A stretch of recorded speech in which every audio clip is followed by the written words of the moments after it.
All right, Chairman.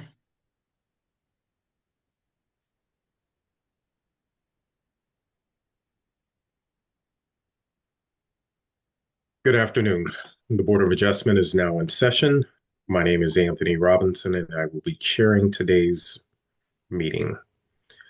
Attending today's virtual meeting are board members George Hitt, Joe Klitzing, Deneen Vaughn, and Jim Dallas. Also in attendance for the city is Mary Hart Burton, zoning administrator for the city, Evan Winkler, community development planner for the city, who will represent the city in the cases we are hearing today, Andrea Gutierrez, lead zoning specialist. Our attorney for the board is Mia Wood. Our court reporter is Laura Stewart. Today we will be hearing 4 cases. First, we will hear from the city's representative, who will explain why the permit could not be issued. Next, we will hear from the petitioner or their representative. Uh, Please be prepared to explain your hardship and answer any inquiries from the board. We will then hear from those in favor of the appeal and then from those opposed. Please be concise, as testimony will be limited to 3 minutes per person. When you come online via video or telephone, please wait to be sworn in by the court reporter. Then please state your name and mailing address. To ensure proper records for our court reporter, we ask that those online or by telephone to please remain on mute. Following testimony on all of today's cases, the board will go into its deliberative portion of the hearing, at which time we will vote on all cases heard. The board will notify each applicant or their representative of its decision by mail in about 2 weeks. You're welcome to remain during our deliberations. However, we will not hear additional testimony at that time. You may also call the lead zoning specialist, Drea, tomorrow at 314-622-3666 to learn the outcome of your. Again, that number is 314-622-3666. Drea, will you please read appeal number 20606? Appeal number 20606, 5633 South Kings Highway Boulevard. Swear or affirm that the testimony you give today will be the truth, the whole truth, and nothing but the truth? I do. Good afternoon, board members. My name is Evan Winkler, Community Development Planner for the City of St. Louis, and I'll be representing the Building Commissioner.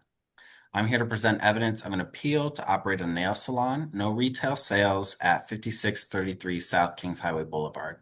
I'd like to present as evidence for this case photos and aerials of the said property, plans for the project, and a certified copy of the City of St. Louis zoning ordinance.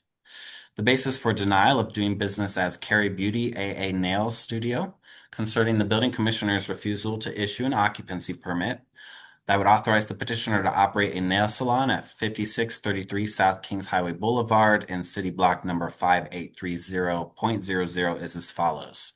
The present zoning for this address is A, single-family dwelling district. The intent of the applicable zoning provisions are to conserve the values of property throughout the city of St. Louis and protect the character and stability of residential, business, and industrial areas. It's also to regulate and restrict the location and use of buildings, structures, and land for trade, industry, residence, and other uses, and to regulate and restrict the intensity of those uses. The applicable zoning code provisions are section 26.16.010, uses prohibited. No structure or land shall be used for use other than those permitted in the district in which such premises are located, unless such use is permitted by other provisions of the zoning code. And then also section 26.20.020 and/or 26.20.025, use regulations and conditional use summary. Use regulations and conditional uses of the A single-family dwelling district do not allow the appellant's proposal as stated above. Evidence of lawful nonconformity has not been presented. So in summary, the applicant's applying for an occupancy permit to operate a nail salon. It's located in the A single-family dwelling district, which does not allow nail salons as a permitted use. Therefore, a use variance would be required prior to approval. The City of St. Louis Planning and Urban Design Agency states that there is no adopted neighborhood plan that covers this area. The 2025 Strategic Land Use Plan calls this a medium intensity neighborhood with the intent of supporting a mix of uses, including some types of commercial activities and neighborhood serving businesses. A neighborhood serving business such as a nail salon in a pre-existing storefront is explicit support of the general goals of the Strategic Land Use Plan. Therefore, planning staff finds the request of appeal number 20606 is in keeping with the city's comprehensive plan. Are there any questions for me from the board members?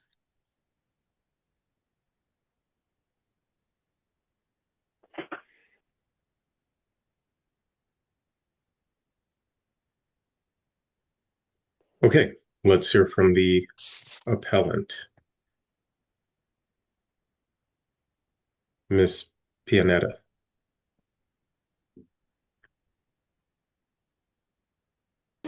Please raise your right hand, miss.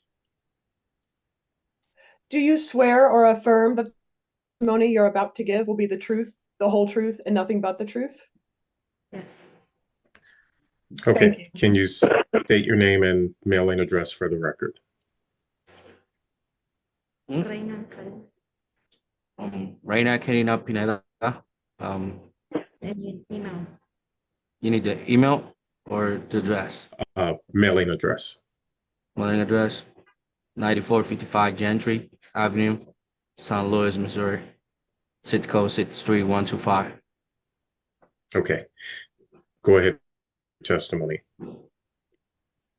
Que hable que de tu testimonio. Hace 10 años. I came to this country 10 years ago. Hola. Sí, vos me dijiste que me ibas a ayudar. She said she came to this country 10 years ago. Hola. Tratando de su a So este país a trabajar. trying to improve herself and get a better economy. Tuviste la oportunidad de abrir y de generar empleo. And today I got the opportunity to open a business and try to help the community, open more employees. Habla fuerte. No sé qué decir. Sigue hablando. Me escuchas realmente ayudar. Habla de tu mamá. Que mi mamá tiene un negocio a la par. So her mom is being over here for more than 5 years with a restaurant in the community. It's also on the south, this building, and Está pegado al local. Tiene más de 6 años de tenerlo y hemos estado en la comunidad hace 8 años, casi 8 años. so she said the restaurant is being open for more than 5 years. So we've been in the community for more than 8 years already. No, pues me gustaría que me dieran la oportunidad de poder abrir aquí, pues. I would like that the city of St. Louis give me the opportunity to please open this business. That's it. Y gracias a Dios que aquí estamos. And thanks to God that we're here, working and try to improve ourselves.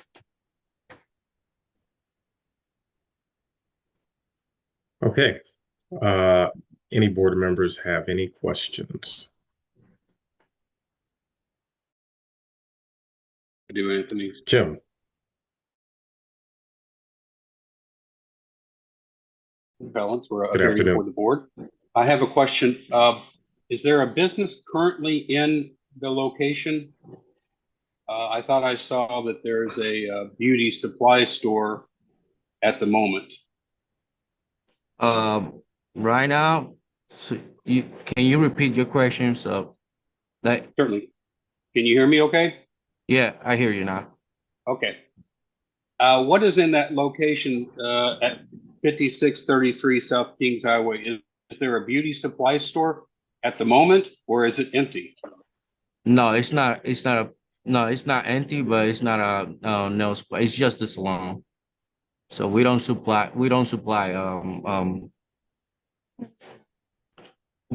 nails, supplies over here. Okay. Well, Anthony, I'm a little confused about what it currently is and why they're applying for a nail salon, because it looks like the space is currently occupied. So I guess I'm trying to get my hands around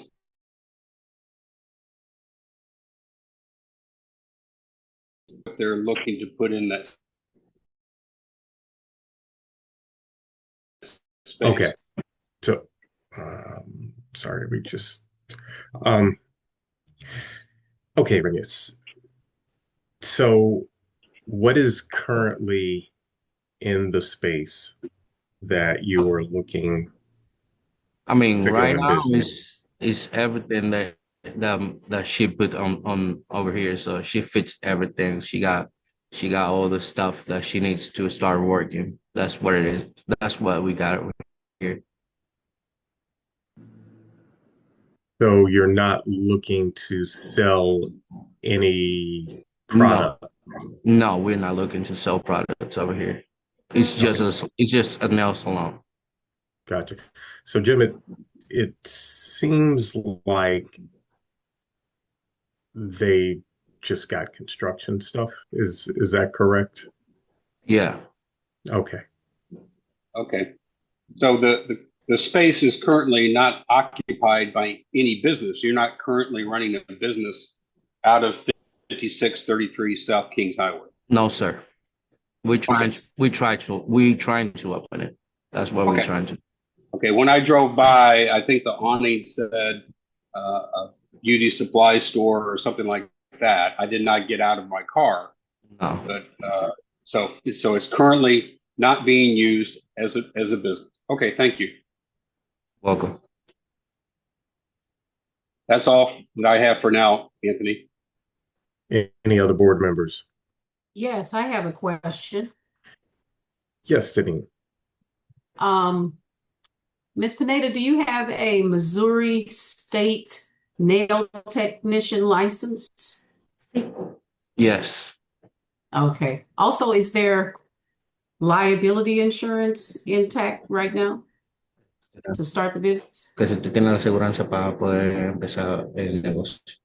Seguranza no tengo. No yet. Okay.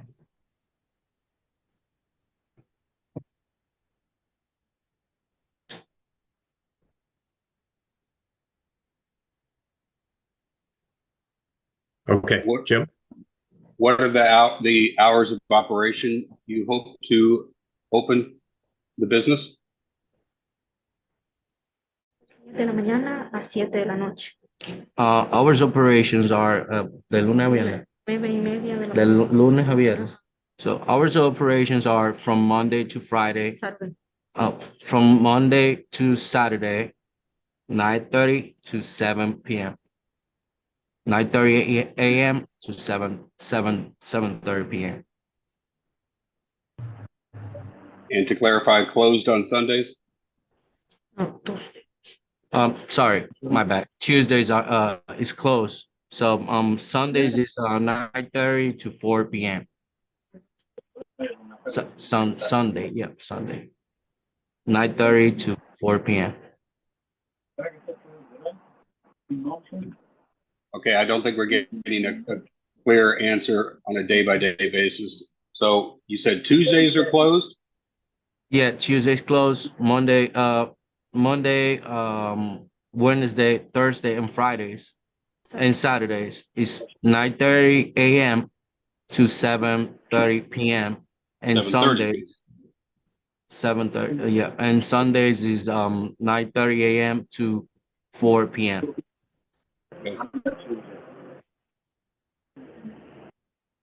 Okay.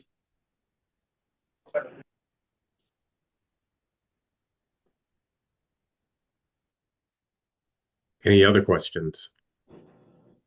Do you have a trash service, a commercial trash service provider? Yes, we do. Thank you.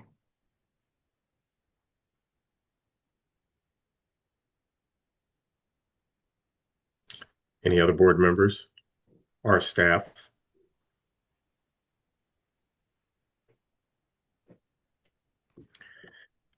Okay, is there any, and thank you, Miss Panita. Is there anyone here to testify in favor of this appeal?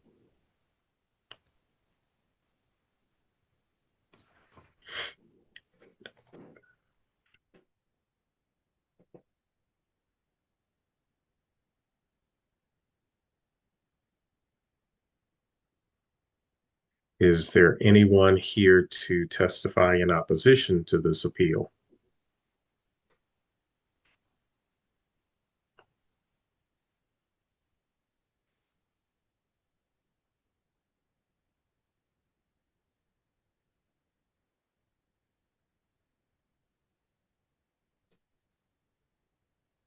Hearing none, I will read into the record exhibits, certified copy of the zoning ordinance, appeal to the board, basis of denial, meeting notice letter, city journal public notices, photographs, Sanborn maps, a memo from Planning and Urban Design, letter of support from Derek Nauer, President, Princeton Heights Neighborhood Association, and a letter of support from Alderman Tom Oldenburg.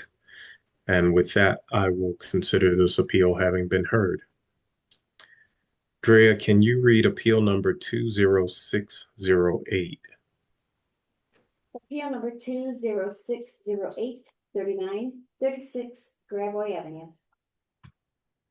Do you swear or affirm that the testimony you're about to give will be the truth, the whole truth, and nothing but the truth? I do. Again, my name is Evan Winkler, Community Development Planner for the City of St. Louis, and I'll be representing the Building Commissioner. I'm here to present evidence of an appeal to add auto sales to an existing auto repair business with bodywork and painting, no detailing at 3936 Gravois Avenue.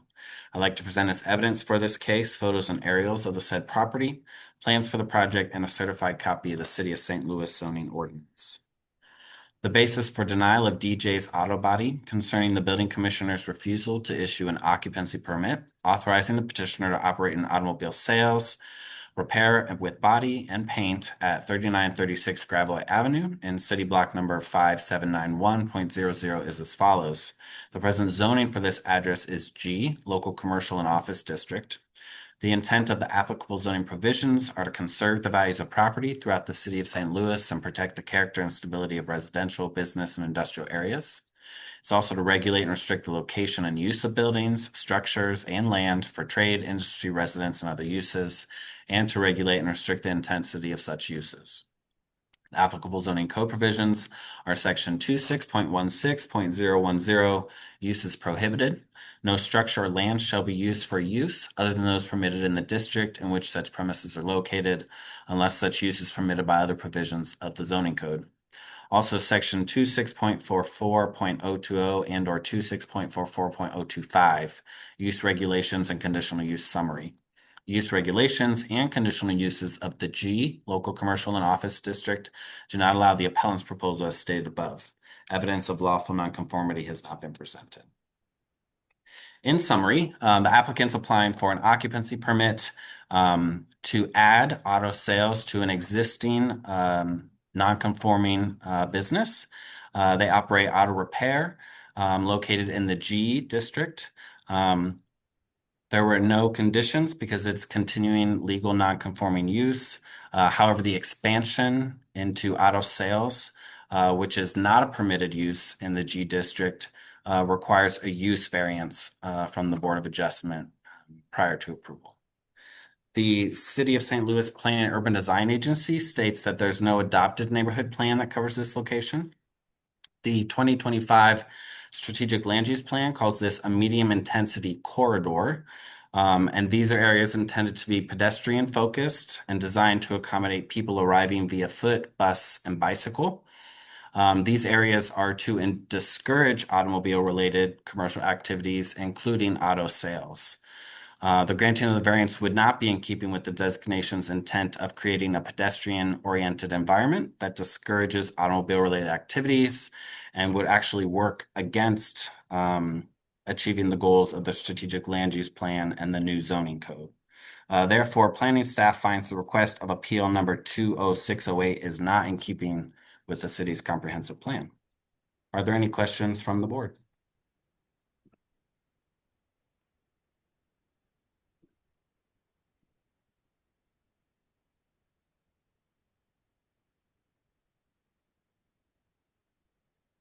Okay, let's hear from the appellant.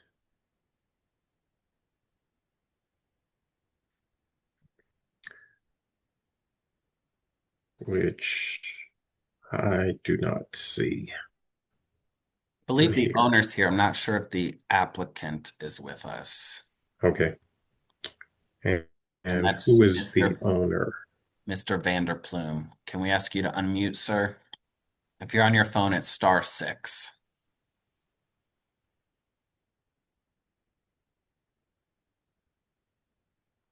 So click the Ask to Unmute button.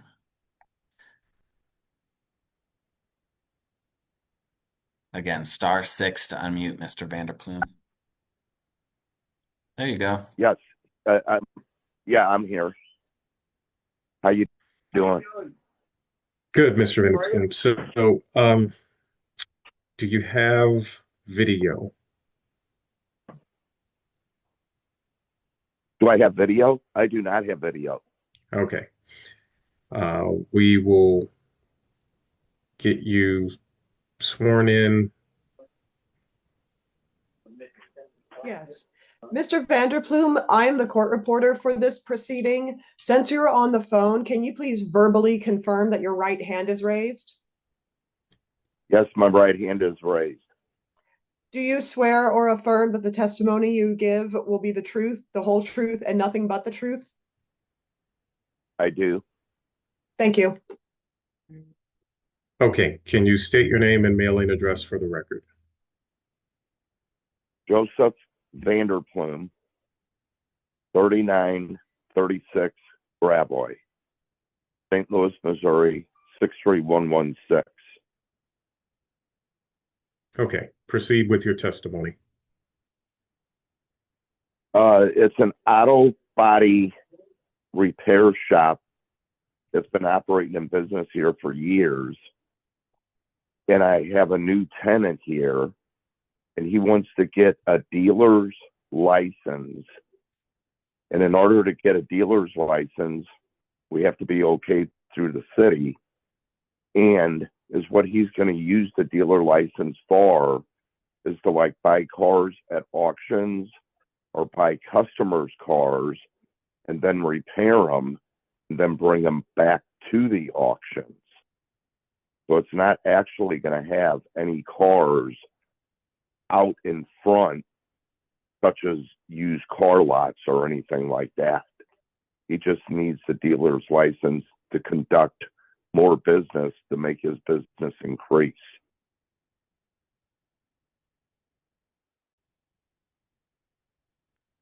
Does that make sense?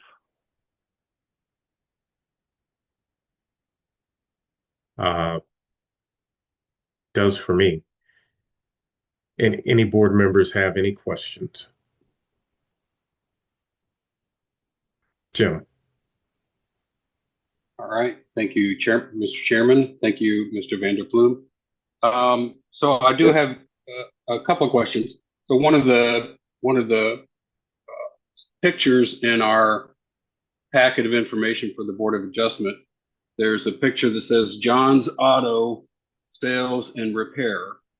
I assume you're not John, but it indicates that there's.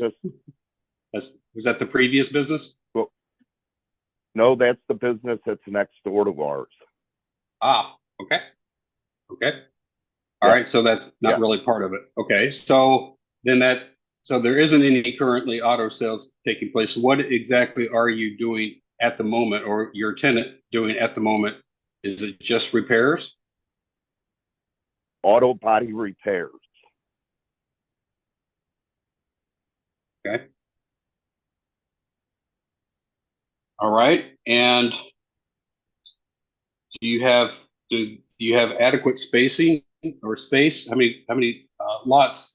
Sorry, spaces in the lot do you have to bring on an influx of cars throughout the business? And do you intend to use any parking on Gravois for any of those cars? No parking on Gravois, because I tell all my tenants that I run properties to, there's no parking out in front because Gravois is such a racetrack anyway. You know, it's just dangerous if you do park out there. And then behind the building, you know, behind the building that we're operating out of, there's places to park about 30 cars back there. But it's not like it's going to be, you know, a big influx because it's a small operation. And, you know, he might bring in 2 or 3 extra cars, get those working on, and then sell them. You know, so I mean, it's not like there's going to be all of a sudden 25 or 30 or 50 cars all jammed around. That won't happen. Okay, and because of the nature of your new tenant's goal, you don't anticipate much foot traffic, if you can use that word. That is people coming and going, looking at the vehicles and deciding where to buy them. Is that correct? Correct. That's not the intent at all. You're correct about that. Okay, and are you looking to expand the hours of operation? No, keep the hours the same.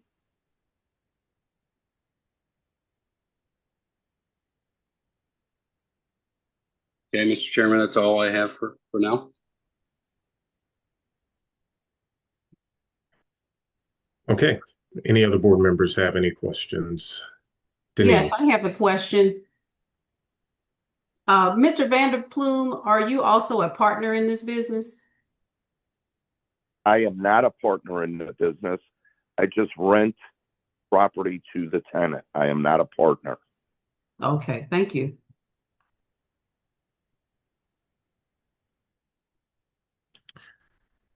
Evan? Oh, if the board members are done asking questions, we do have standard conditions for auto sales. Okay. Any other board members have any questions? That's a point of clarity. I'm sorry. Yes, This ma'am. is you, real quick. So no auto sales are occurring at all on the premise. He's still utilizing the permits for auto body repair, yet he's expanding his permit to include sales, just so he can get a dealer's license to sell vehicles at another location. At auctions. Okay. Just want to make sure I understood his testimony. Okay. Evan, can you read conditions? Sure. Sir, these are standard conditions. If the board chooses to grant a variance, they often choose some of these to attach to the variance. So if there's any concerns about some of these conditions, now's the time to kind of talk about that with the board members. But standard condition number 1 says that the entire parking vehicle display area on the exterior of the premises shall be paved and striped.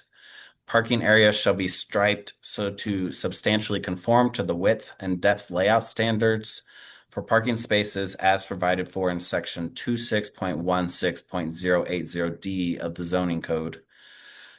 Condition number 2 states parking lot layout shall be submitted to and approved by the zoning administrator before the occupancy permit is issued. Condition number 3, vehicles parked on the lot shall be in approved parking spaces. All spaces shall be equipped with approved bollards or wheel stops so as to prohibit vehicles encroaching on public right-of-way or private property. The board is also sometimes allowed for fencing to be the stop for encroachment. Condition number 4 is parking lot layout spaces shall be labeled vehicles for sale, customer parking, employee parking, or any other uses. If multiple businesses are on this property, space shall be labeled for each business separately. Condition number 5 is that vehicles owned by the petitioner are prohibited from being parked or sold on public streets, alleys, or sidewalks adjacent to this location. Condition number 6, the access egress from the lot shall only be permitted utilizing established curb cuts and driveways on premises. No access egress of vehicles shall be permitted across sidewalks or curbs. Condition number 7, the stringing of lights, flags, or streamers on the premises is prohibited. Condition number 8, any parking area lighting to be installed shall be installed on metal or masonry poles with underground wiring and shall not exceed 22 feet in height and adjusted so that no more than 0.5 foot candles measured at grade falls on any abutting residential use premise. These improvements shall not be installed until approvals and permits are received from all appropriate city agencies. Condition number 9, there shall be no exterior signage installed on premises until separate approvals and permits are received from all appropriate city agencies. This shall include mobile commander boards and balloons on tethers. Condition number 10, exterior amplified intercom systems, phone ringing systems, or music systems are prohibited. Condition number 11, the existing building on the premises, any, shall be completely repaired and restored pursuant to all applicable zoning and building codes. These improvements shall not be installed until approvals and permits are received from all appropriate city agencies.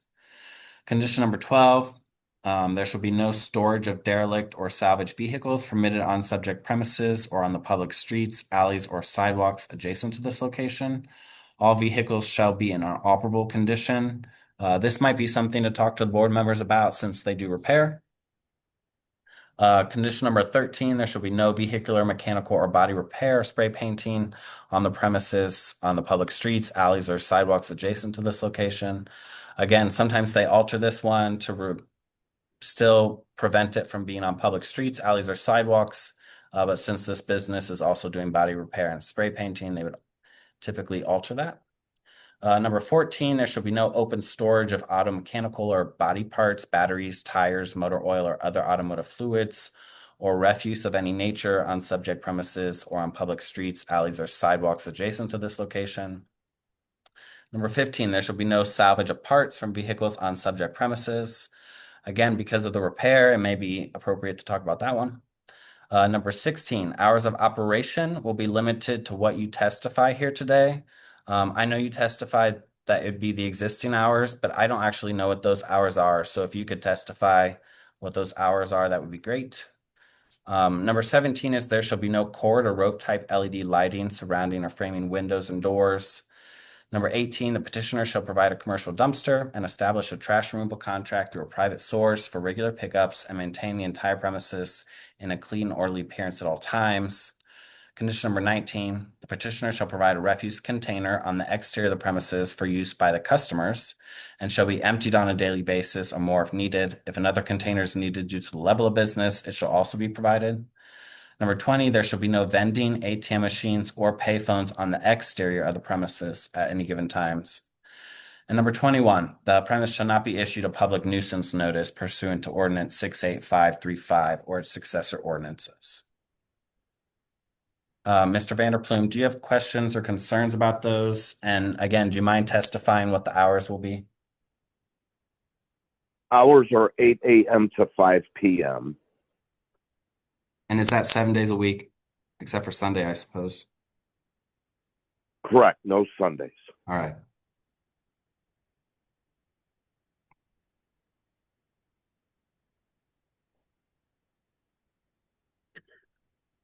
And Mr. Vanderploom, was there anything else that Evan mentioned in the list of standard conditions that there's an issue with? No, none whatsoever. I would like to state that I own other property in the neighborhood, and I've pretty well know the guidelines, and I really abide by them.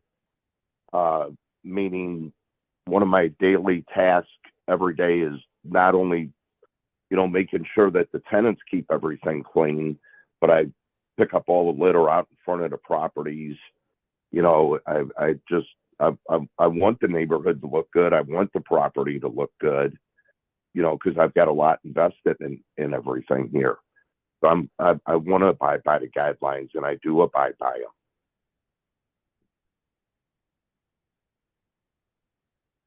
Okay. Anyone else have any questions?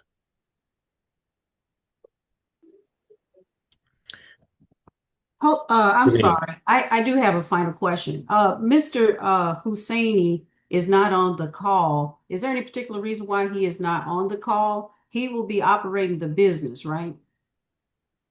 Right. He will be operating in business, but he doesn't speak English very well. Gotcha. Okay.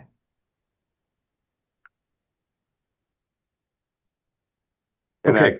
I have helped him with getting a business license and getting everything going. And I mean, he's been good to me. I've been good to him. Mr. Vanderploem, you stated that your address at the beginning of your testimony is the same address as this location. Is this your where you live, or do you live elsewhere close by in the neighborhood? Oh no, I thought you meant the business here. I'll give you my home We don't. address. I'm sorry, Jim, but Mr. Vanderploem, you don't have to answer that. Jim, Oh, okay. we only need an address that we can send mail to. Okay. Okay. Sorry about Mr. that. Vanderploem. Sorry about that, Mr. Vanderploem. Yes. Mr. Chairman.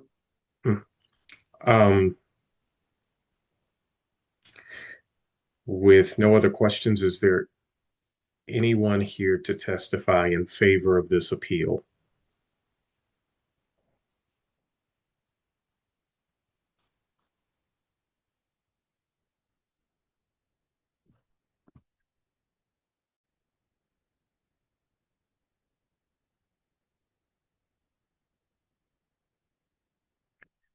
Okay, is there anyone here to testify in opposition to this appeal?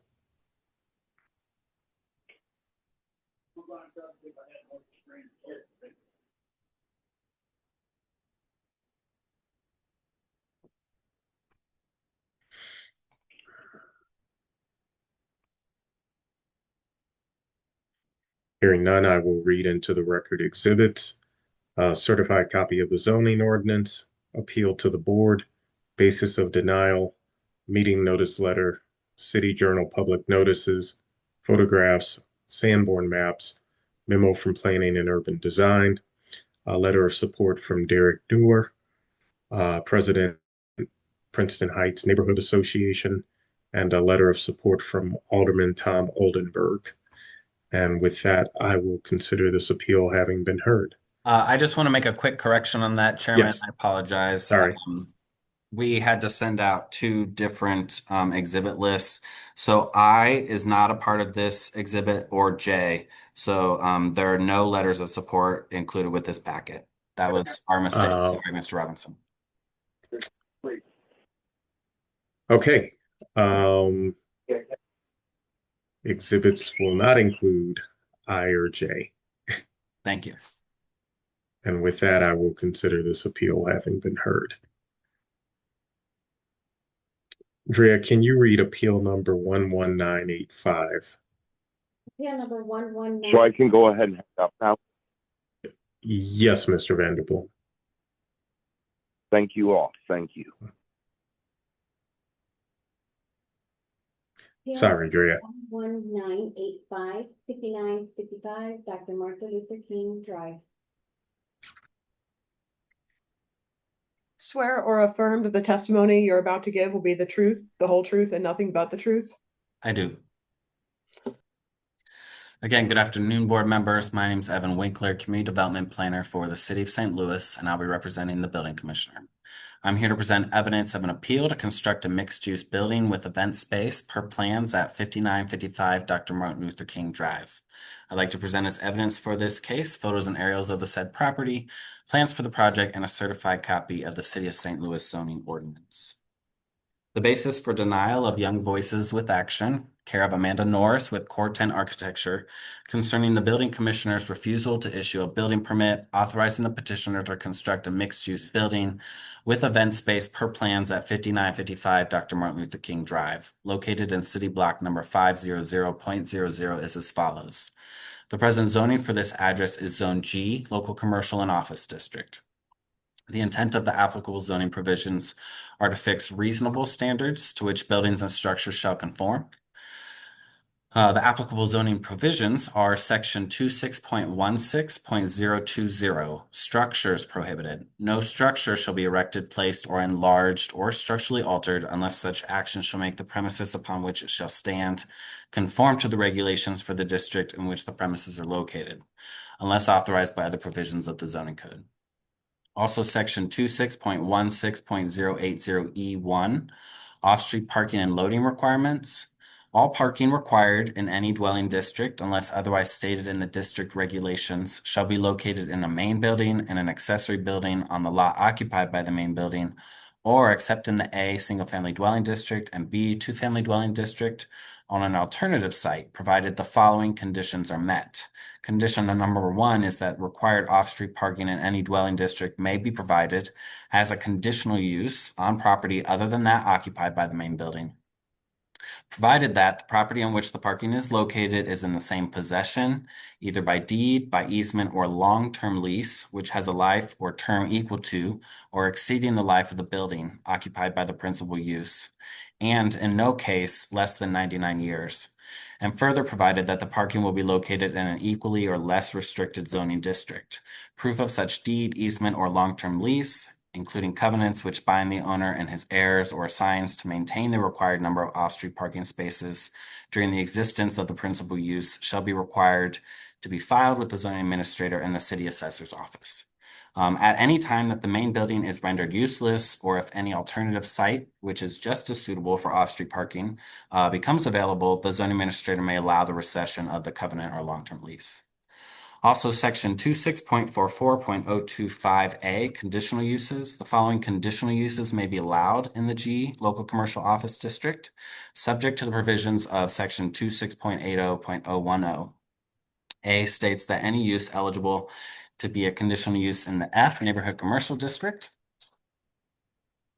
And then also section 26.44.030, which takes you to 26.20.030 and or 26.20.040, parking and loading requirements, parking for multiple dwellings, and parking for places of assembly. Dwellings shall provide space in the main building, in an accessory building, or on the lot occupied by the main building, sufficient to accommodate one motor car for each dwelling unit.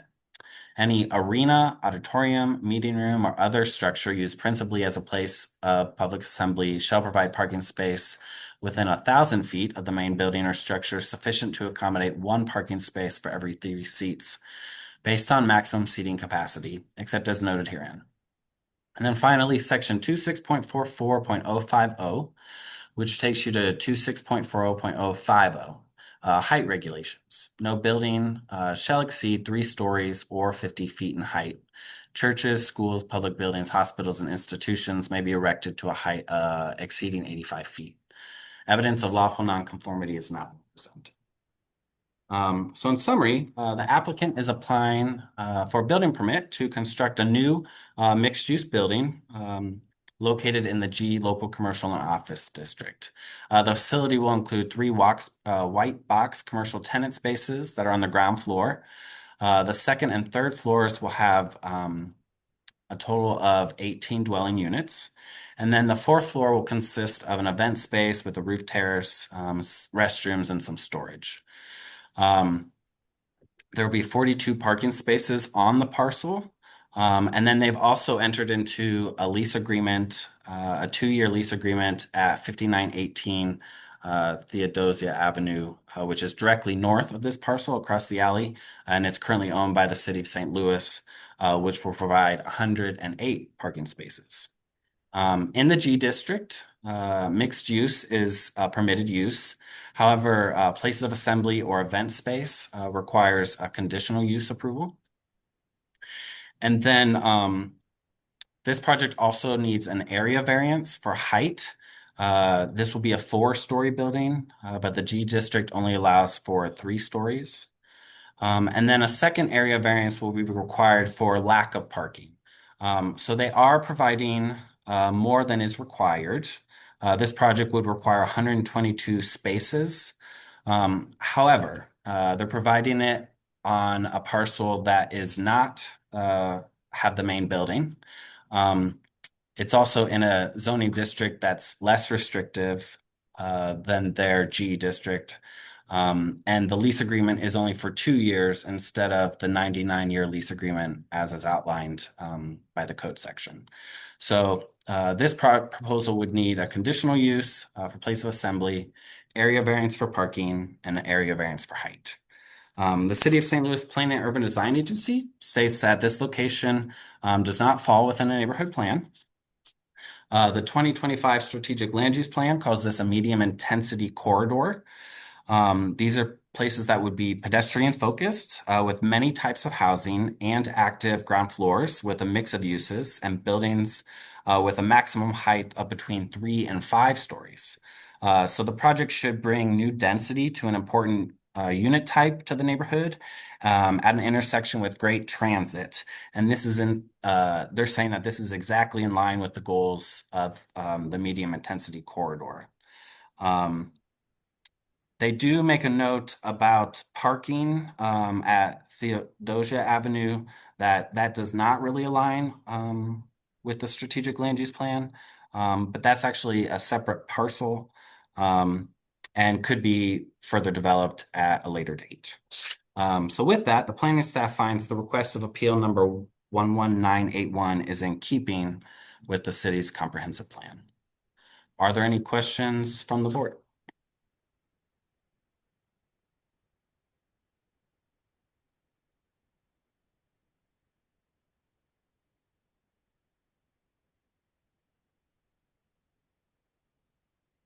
Okay, let's hear from the appellant.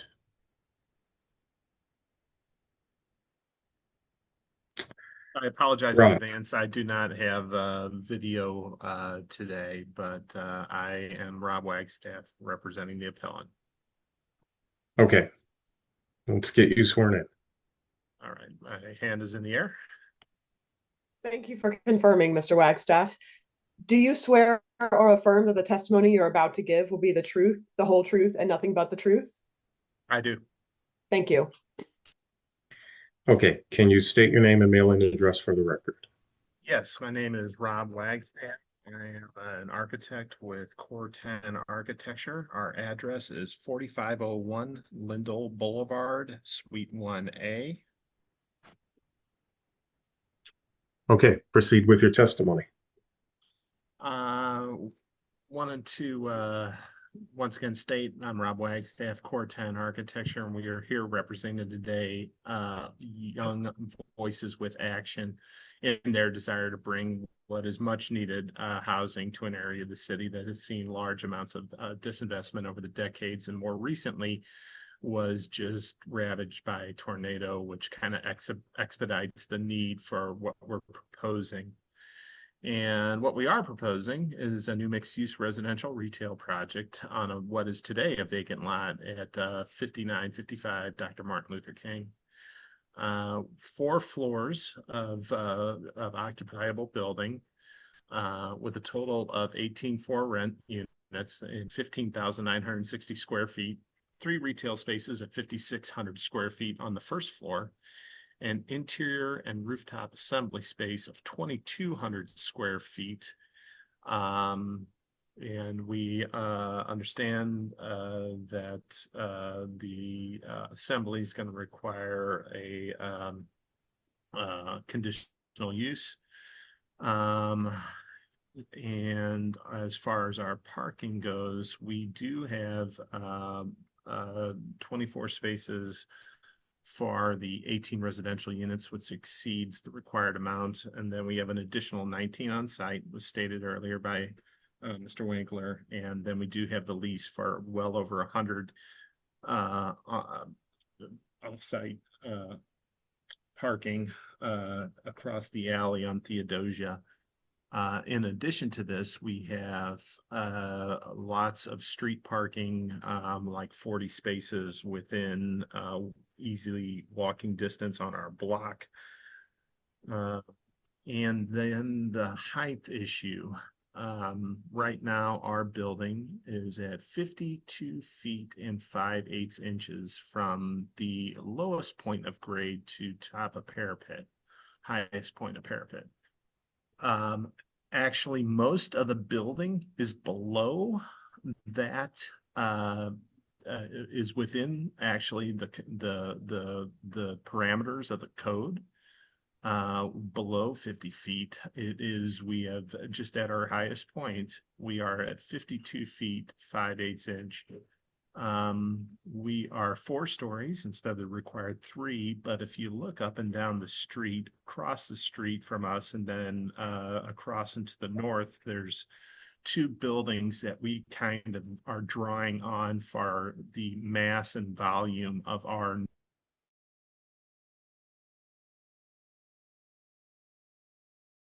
new there. And those are both 3-story buildings, but their floor to floor heights are greater. So we are very comparable to what you would find on the street. And of course, the at that one point where we are 2 feet and 5/8 inch over represents about a 4% increase over what is allowed. We submit that this building is in the spirit of the neighborhood, and it's sorely needed as not just an enhancement, but also a validation of the neighborhood and what's capable of being constructed there in light of the years of disinvestment and demolition that has occurred. The tornado, as I stated earlier, just kind of expedites the need for it. And we see this building as part of the greater recovery of North St. Louis. We are seeking the 3 approvals for the conditional use for assembly, the parking, and the non-compliance with the height restrictions.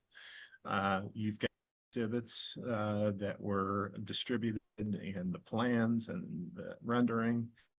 And we do have our client here today to answer any questions you might have about Young Voices with Action. And that concludes my testimony.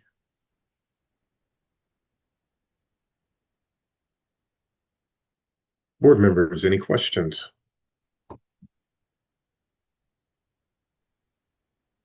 Jim. I just have one question. Thank you, Mr. Wagstaff. So the tenant parking, do you know if that will be marked as tenant parking? You said 24 spaces for residential. Will they be marked as residential parking?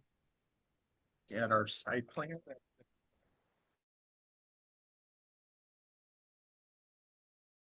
Yeah. I can barely hear you, sorry. Rob.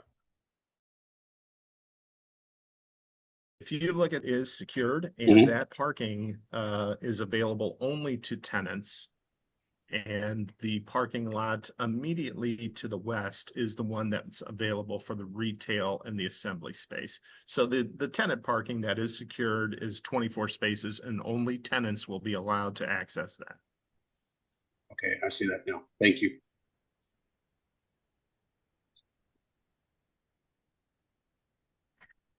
Any other board members?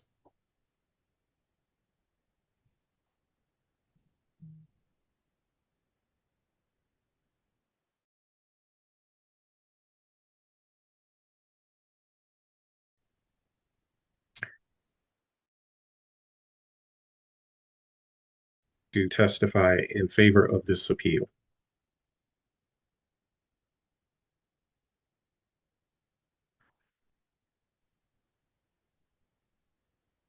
I'm in favor of the appeal. Mr. Christmas, let's get you sworn in. Mr. Christmas, this is the court reporter. You're only calling in, is that correct? That's correct. Could you please verbally confirm if your right hand is raised? My right hand is raised. Do you swear or affirm that the testimony you're about to give will be the truth, the whole truth, and nothing but the truth? Yes. Thank you. Okay, can you state your name and mailing address for the record? Gerald Christmas. Mailing address is 950 Generette Drive, St. Louis, Missouri, 63130.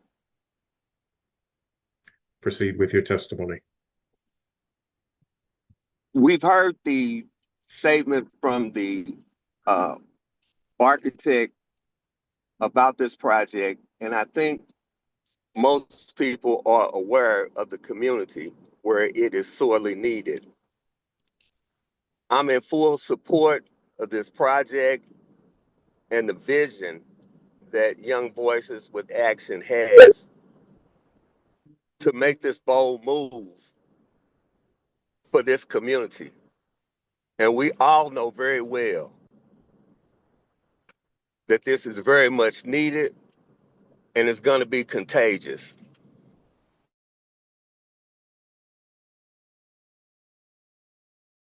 Now, and I'm just grateful that we all in this moment for a reason and that we can make this happen. It reminds me, it's not as big, but it reminds me of when I lived in Atlanta and Maynard Jackson was doing the airport deal. This is when it changed and moved everything forward. And that's what we are about to do now. And I'm in full support. And I asked the board to be in full support. And Evan, I can't believe I just sent you a email this morning. We've been going back and forth, and then I see you on here. So I know something is up. God is good. Thank you. I appreciate it. You all have a good evening. Any board members have any questions?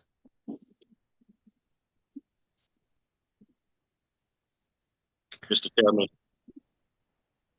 Yes. Hold on. Give me a second. Thank you, Mr. Christmas. Mr. Shagag, are you testifying in favor of this appeal? Yes, sir. Okay. Let's get you sworn in. Please raise your right hand, sir. Do you swear or affirm that the testimony you're about to give will be the truth, the whole truth, and nothing but the truth? I do. Thank you. Can you state your name and mailing address for the record? Yes, Farrakhan Shagag, 1126 Sutter Avenue, St. Louis, Missouri, 63130. Proceed with your testimony. Good afternoon, everyone. My name is Farrakhan Shagag. I serve as the president of Young Voices with Action. We have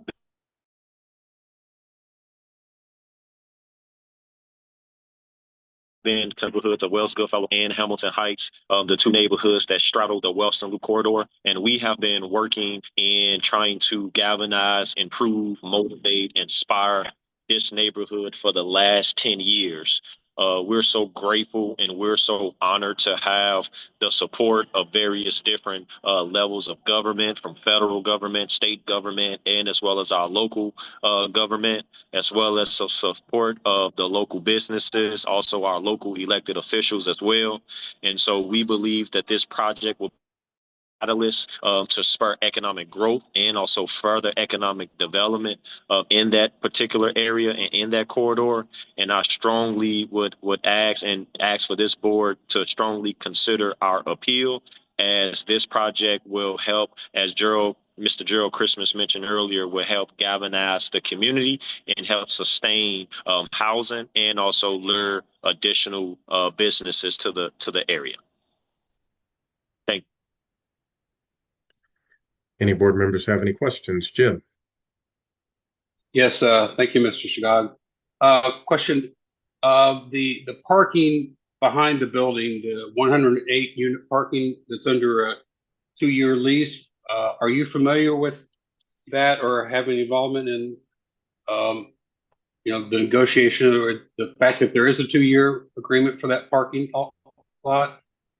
Yes, sir. We were in negotiation with that deal under the previous administration. The lot is owned by the comptroller. And so their rules is that they could have only did a maximum of 2 years with the option of us coming back once the building is constructed or once the building begins construction. Okay, so you could come back for a longer term lease after that Yes. point? Yes. Okay. Okay. Does as far as you know, does the organization intend to do so? Yes.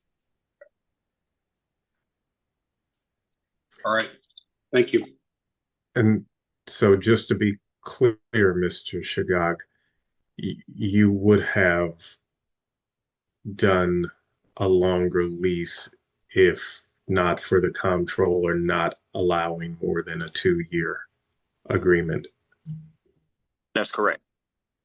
Thank you. Any other board members have any questions? I'm in favor of the appeal as well. Okay, Mr. Pierre out of turn, but any other board members have any questions? Joe?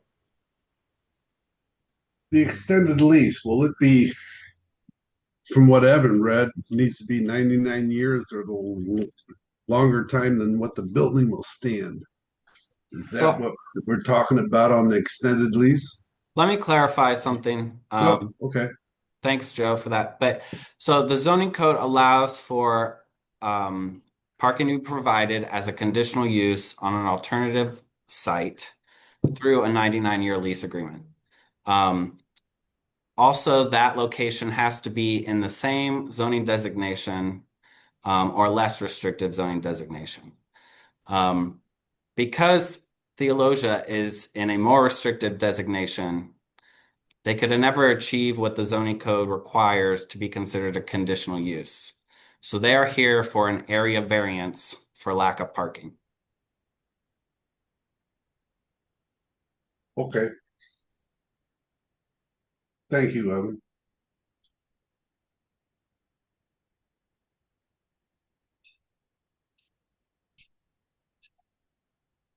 Any other board members?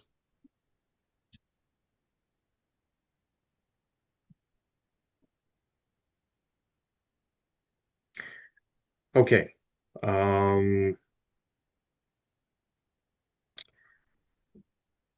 So I am not sure if it's Mr. Donaldson or Pierre, but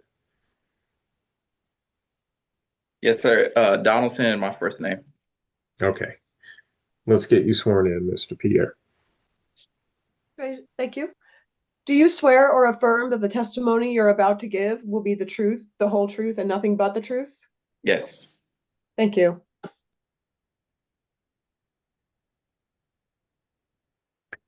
Okay, you can state your name and mailing address for the record.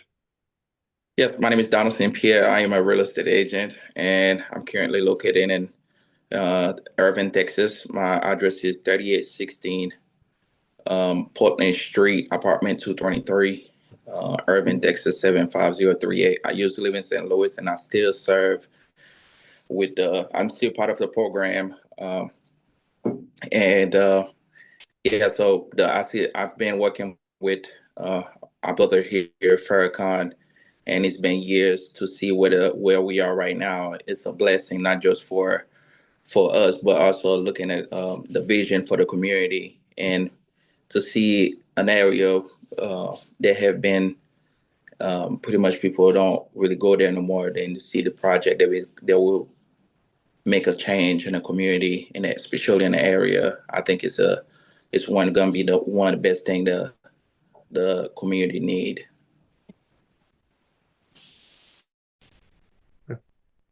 Okay. Any board members have any questions?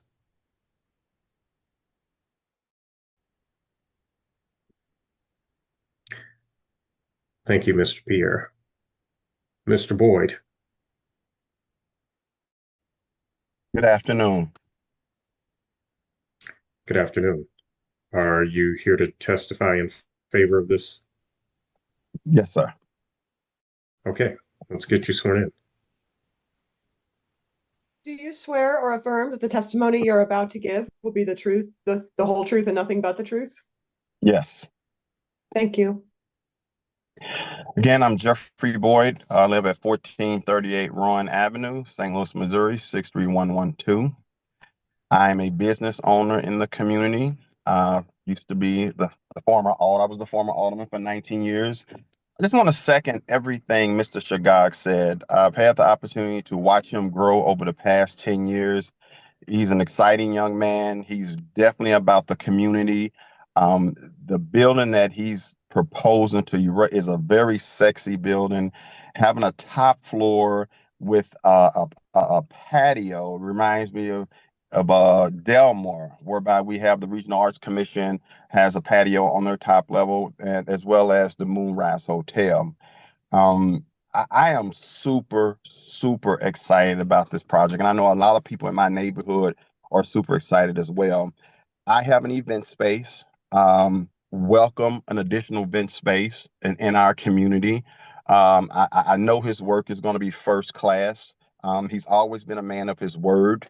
I'm proud of him. I'm proud of the team he's assembled as a young man. This is a young man in his early 30s. I don't mind me putting his business out there like that, but he is a good young man. He understands how to form relationships. He understands how to connect with a community. He's willing to roll his sleeves up. He's always talking about hats on, let's get it on.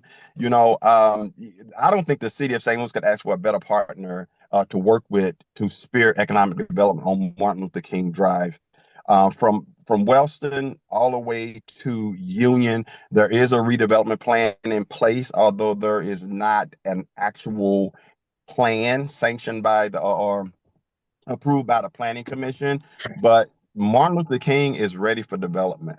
We in that neighborhood are ready to see some exciting things happen. I grew up in that neighborhood. I've spent over 40 some years of my life in that neighborhood. I walked in my first shopping experience was walking in Wellston District, going to J.C. Penney's, Woolworths, Tom the Can Shoes, Jupiter, Crespi Drugs, all the businesses that was there. In the 50s, it was the shopping mecca of the region. And I look forward to seeing it prosper once again. So I'm definitely in favor. I speak for my family and friends from the Hamilton Heights and Wells Goodfellow neighborhood. Okay, any board members? Any board members have any questions? Thank you, Mr. Boyd. You're welcome. Rob.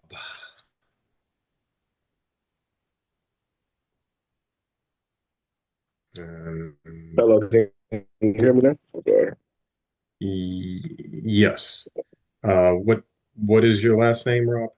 My name is Robert Cleveland.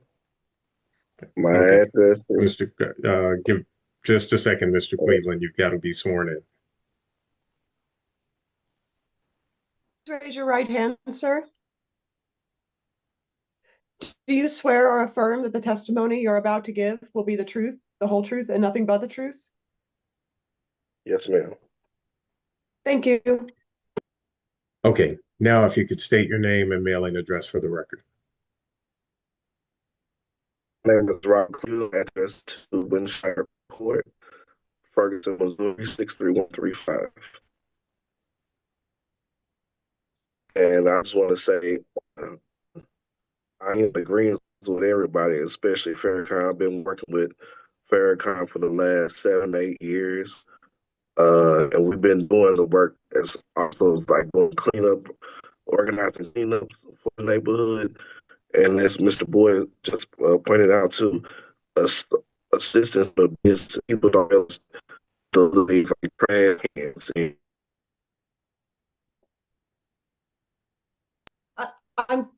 Did we lose him? Yeah, it looks like we lost him in the middle of his testimony. Did somebody kick me out the meeting? No, you're I'm guessing your feed is not good. It's delayed. Yes, sir. There's quite a delay. I'm currently in the business that's doing construction for my organization, so it's a delay over here. Okay. Do you have additional testimony? Yeah, I just want to reiterate what everyone else was saying. Our captions are picking up. I'm sorry. I definitely can't quite hear you, and I'm sure our court reporter can't either. He stated he wanted to reiterate what everybody else has said. At least that's what the captions are picking up what he's saying. Gotcha.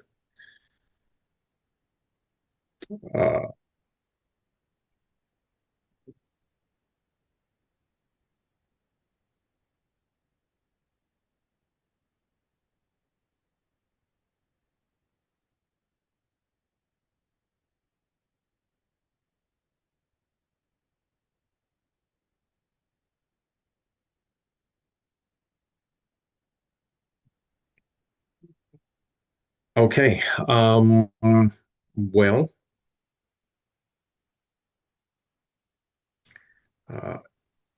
if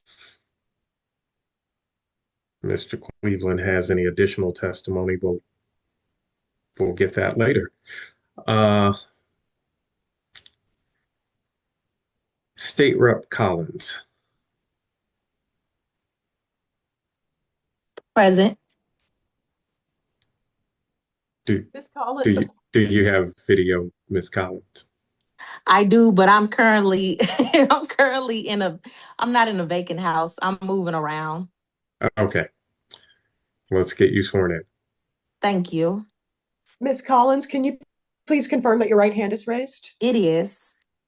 Do you swear or affirm that the testimony you're about to give will be the truth, the whole truth, and nothing but the truth? Yes. Thank you. Okay. Can you state your name and mailing address for the record? Yes. I am Kimberly Ann Collins. I serve as the Missouri State Representative representing the City of St. Louis in the Missouri House of Representatives 103rd General Assembly. My personal home address is 4234 East Lexington Avenue, St. Louis, Missouri, 63115 in the Ville and Greaterville neighborhood. Proceed. Thank you. I've been smiling the whole time. I have my earphones in.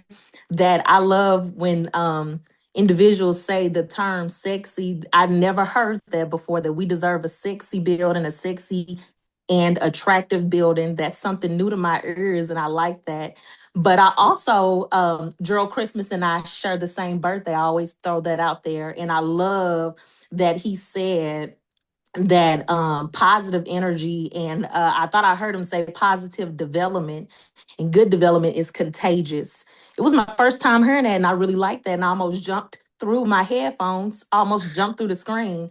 But I do think that that is exactly what Young Voices with Action brings to every space that they enter, especially Farrakhan is such a positive light in the city of St. Louis and in other parts of the greater St. Louis metropolitan area, that they have a really long track record, super long, longer than the Bible, a long track record of meaningful services that they provide to residents and families in the city of St. Louis and other parts of St. Louis County. And I think that their work in community empowerment and civic engagement, they do a lot of work. I think what Mr. Rob was trying to explain and talk about was that they do far more work outside of even economic development. They provide the social services that's needed in neighborhoods that are oftentimes overlooked, underserved, and neglected. And I think that this development project is a natural extension of who they are and of that commitment of bringing needed investment and commercial activity to a corridor that needs it and that has been waiting a long time for that revitalization. You know, MLK really does hold that tremendous potential that projects like this are really essential, not just to supporting neighborhoods after the May 16 tornado, but really supporting neighborhoods, you know, with good economic health.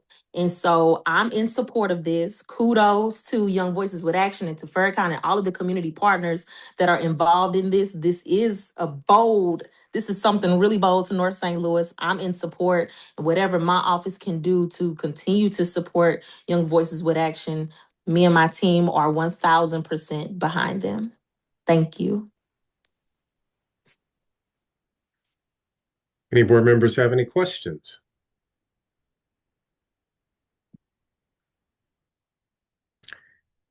Thank you, Ms. Collins. Alderwoman Boyd.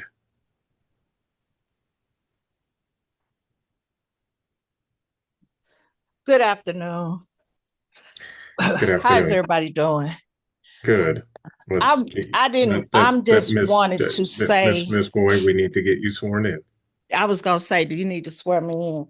Yes. Please raise your right hand, ma'am.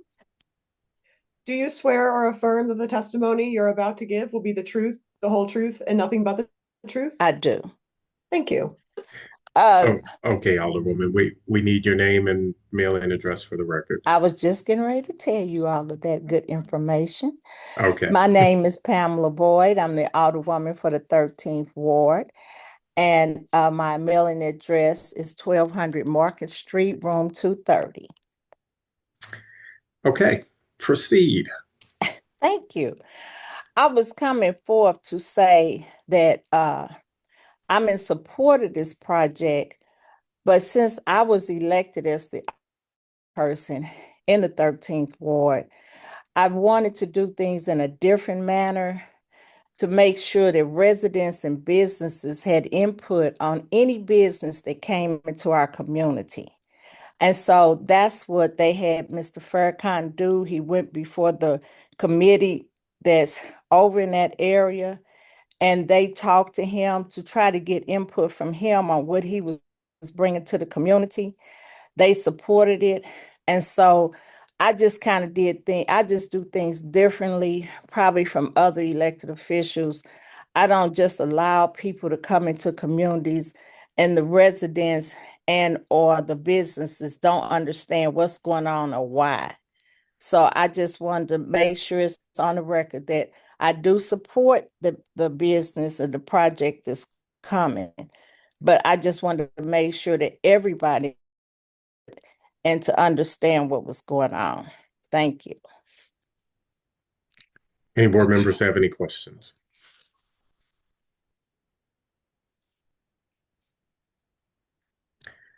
Thank you, Ms. Boyd. You're welcome. Mr. Ball.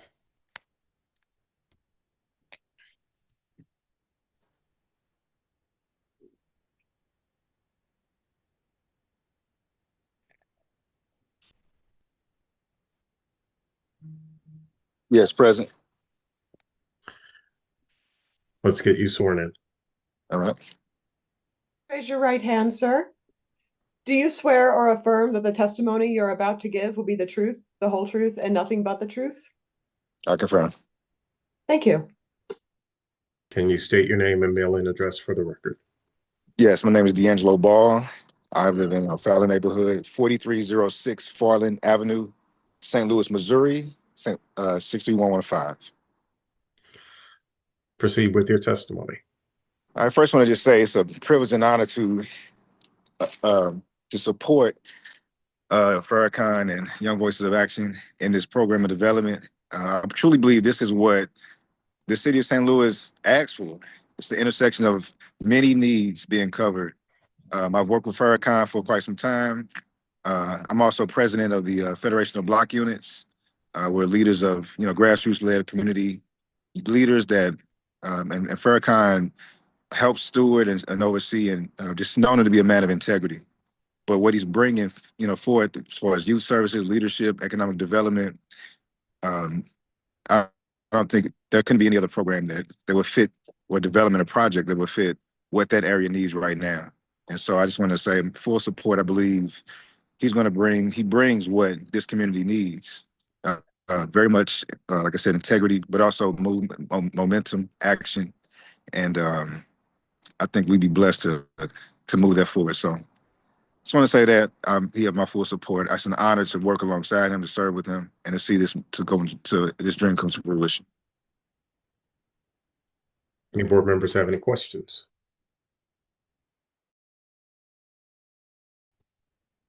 Thank you, Mr. Ball. Is there anyone else here to testify in favor of this appeal?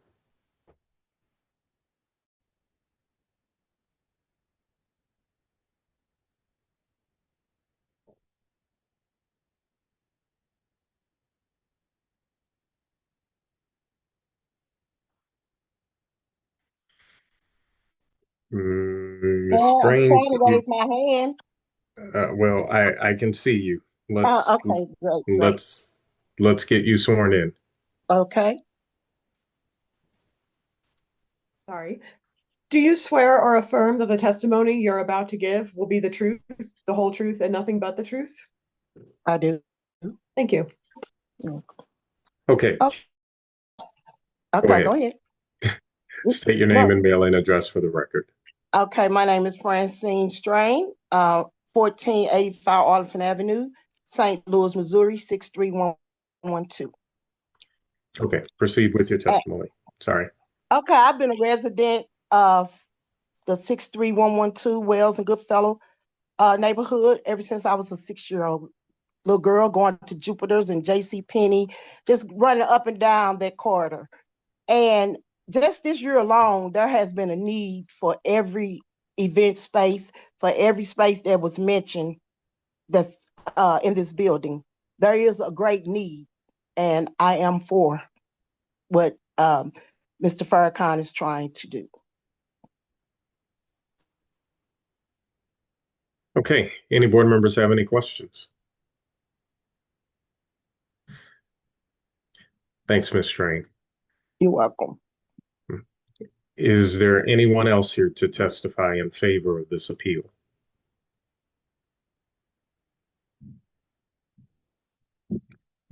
Kenneth, you're muted, but I acknowledge you.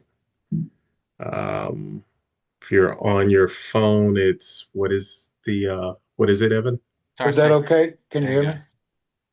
Yes, we can hear you. Let's get you sworn in. Okay. Please raise your right hand. Oh, perfect.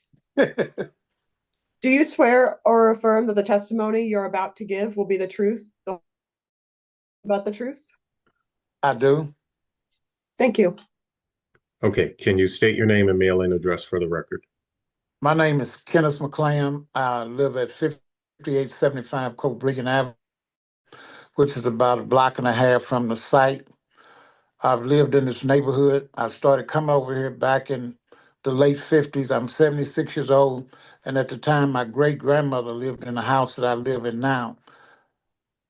Wellston was such a thrive, and everything was so beautiful. All the houses over there in this area were not brand new, but to me, they looked new as a kid. But everything was in place. And I left the neighborhood because I was just visiting my grandmother, my great-grandmother, and my great-uncle that lived at this house at 5875. But I grew up here in the St. Louis neighborhood. I did get involved in drugs and alcohol, been to prison a few times. But I haven't been in prison since the 90s, about 91.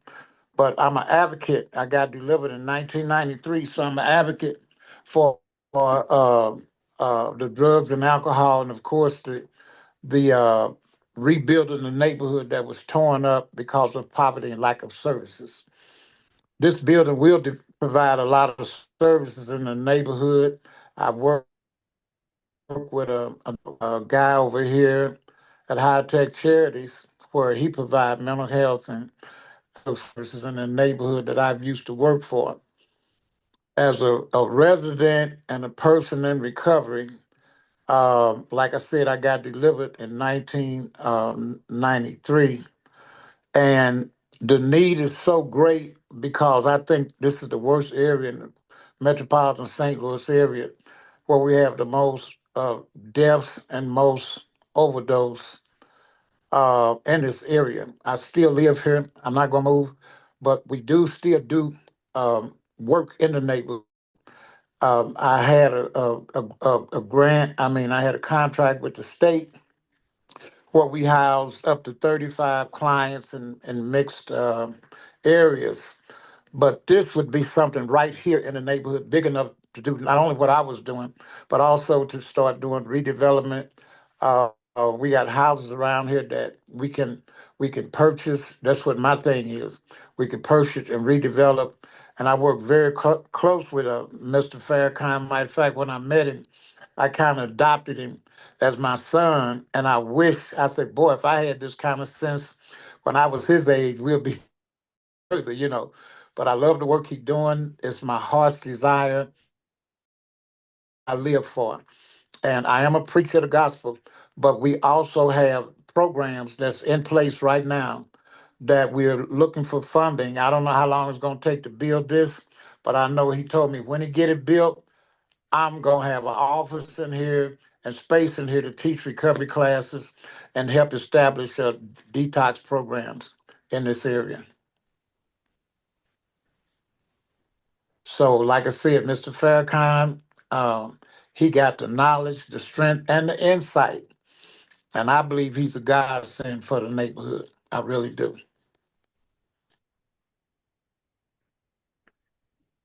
Okay. Any board members have any questions?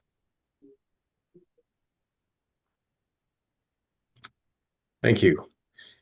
Is there anyone else here to testify in favor of this appeal?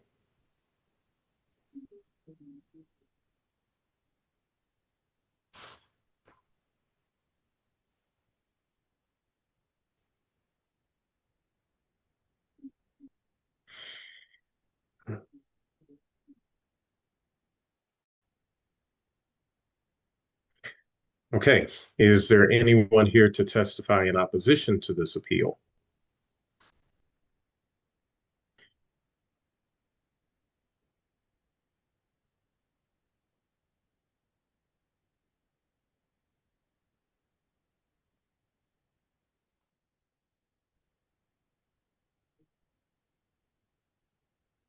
I got a thought. Can I speak? I'm sorry. Okay. All right.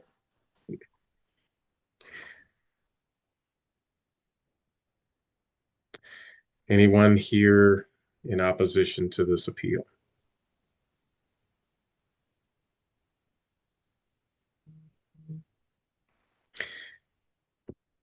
Hearing none, I will read into the record exhibits.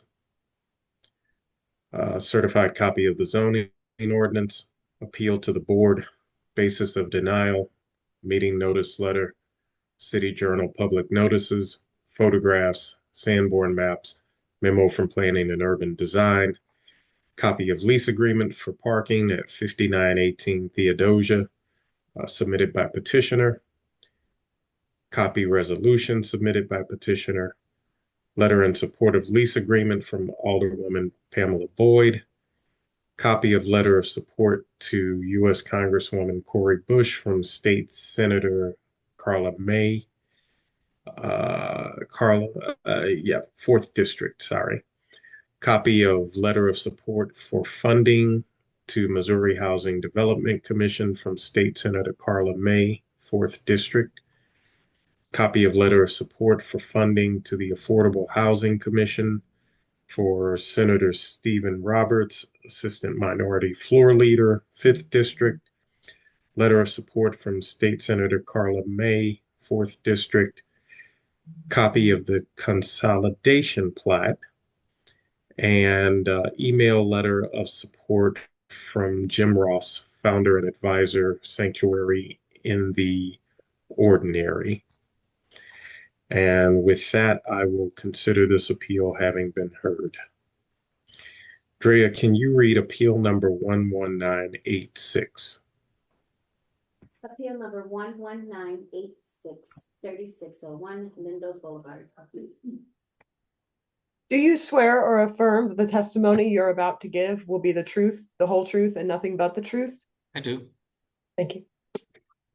Again, good afternoon, board members. My name is Evan Winkler, Community Development Planner for the City of St. Louis, and I'll be representing the Building Commissioner. I'm here to present evidence of an appeal to make interior and exterior alterations per plans to convert a multi-family structure into a mixed-use building with space for retail, restaurants, and amenities for residential dwellings. It's located at 3601 Lindell Boulevard.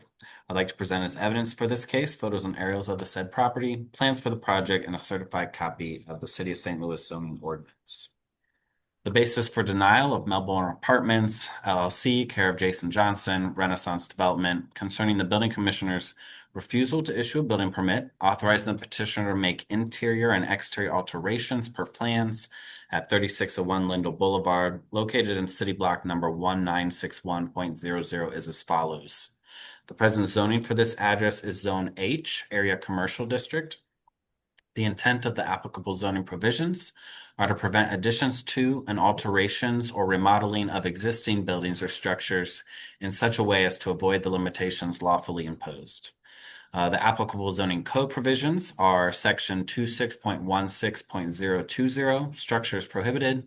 No structure shall be erected, placed, enlarged, or structurally altered, unless such action shall make the premises upon which it shall stand conform to the regulations of the district in which the premises are located, unless authorized by the provisions of the zoning code. Also, section 26.16.050, changes in a non-conforming use. If no structural alterations are made, non-conforming use of a building may be changed to another non-conforming use of the same or a more restricted classification. Section 26.16.060, discontinuing a non-conforming use. In the event a non-conforming use of any structure or premise is discontinued or its normal operation stopped for a period of 1 year, the use of the same thereafter shall conform to the regulations of the district in which it is located. Also, section 26.16.085C, bicycle parking requirements. Bicycle racks shall be required in the City of St. Louis for the following actions requiring issuance of a building permit. All new construction and renovations equal to or in excess of $1 million. Bicycle racks shall be provided in accordance with the following tables. When calculating, the minimum number of bicycle racks required results in a fractional number. A fraction more than 1/2 shall be rounded to the next highest whole number. Also, section 26.48.030, which takes you to 26.40.040A and also C, and then also section 26.28.040. And these are the parking and loading regulations. In addition, the following uses shall provide parking space within 1,000 feet of the main building. A is retail stores within floor area of more than 3,000 square feet shall provide parking space sufficient to accommodate 1 motor car for each 700 square feet of floor area in excess of 3,000 square feet, which is actually used for the selling of merchandise. C is restaurants, bars, taverns, and exhibition halls with more than 1,000 square feet of floor area shall provide parking space sufficient to accommodate 1 motor car for each 200 square feet of floor area in excess of 1,000 square feet. That's actually used by patrons or customers for such purposes.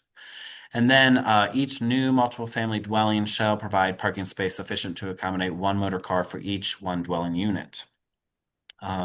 Each rehabilitated or reconstructed dwelling shall provide parking space sufficient to accommodate 3 motor cars for every 4 dwelling units.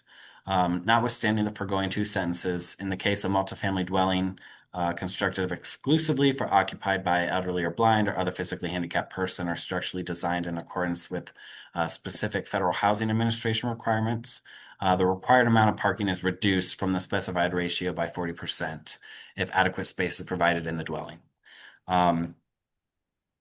In an accessory building or on the lot to ensure the parking space as otherwise required for zoning district regulations will be available in the event of a change in occupancy.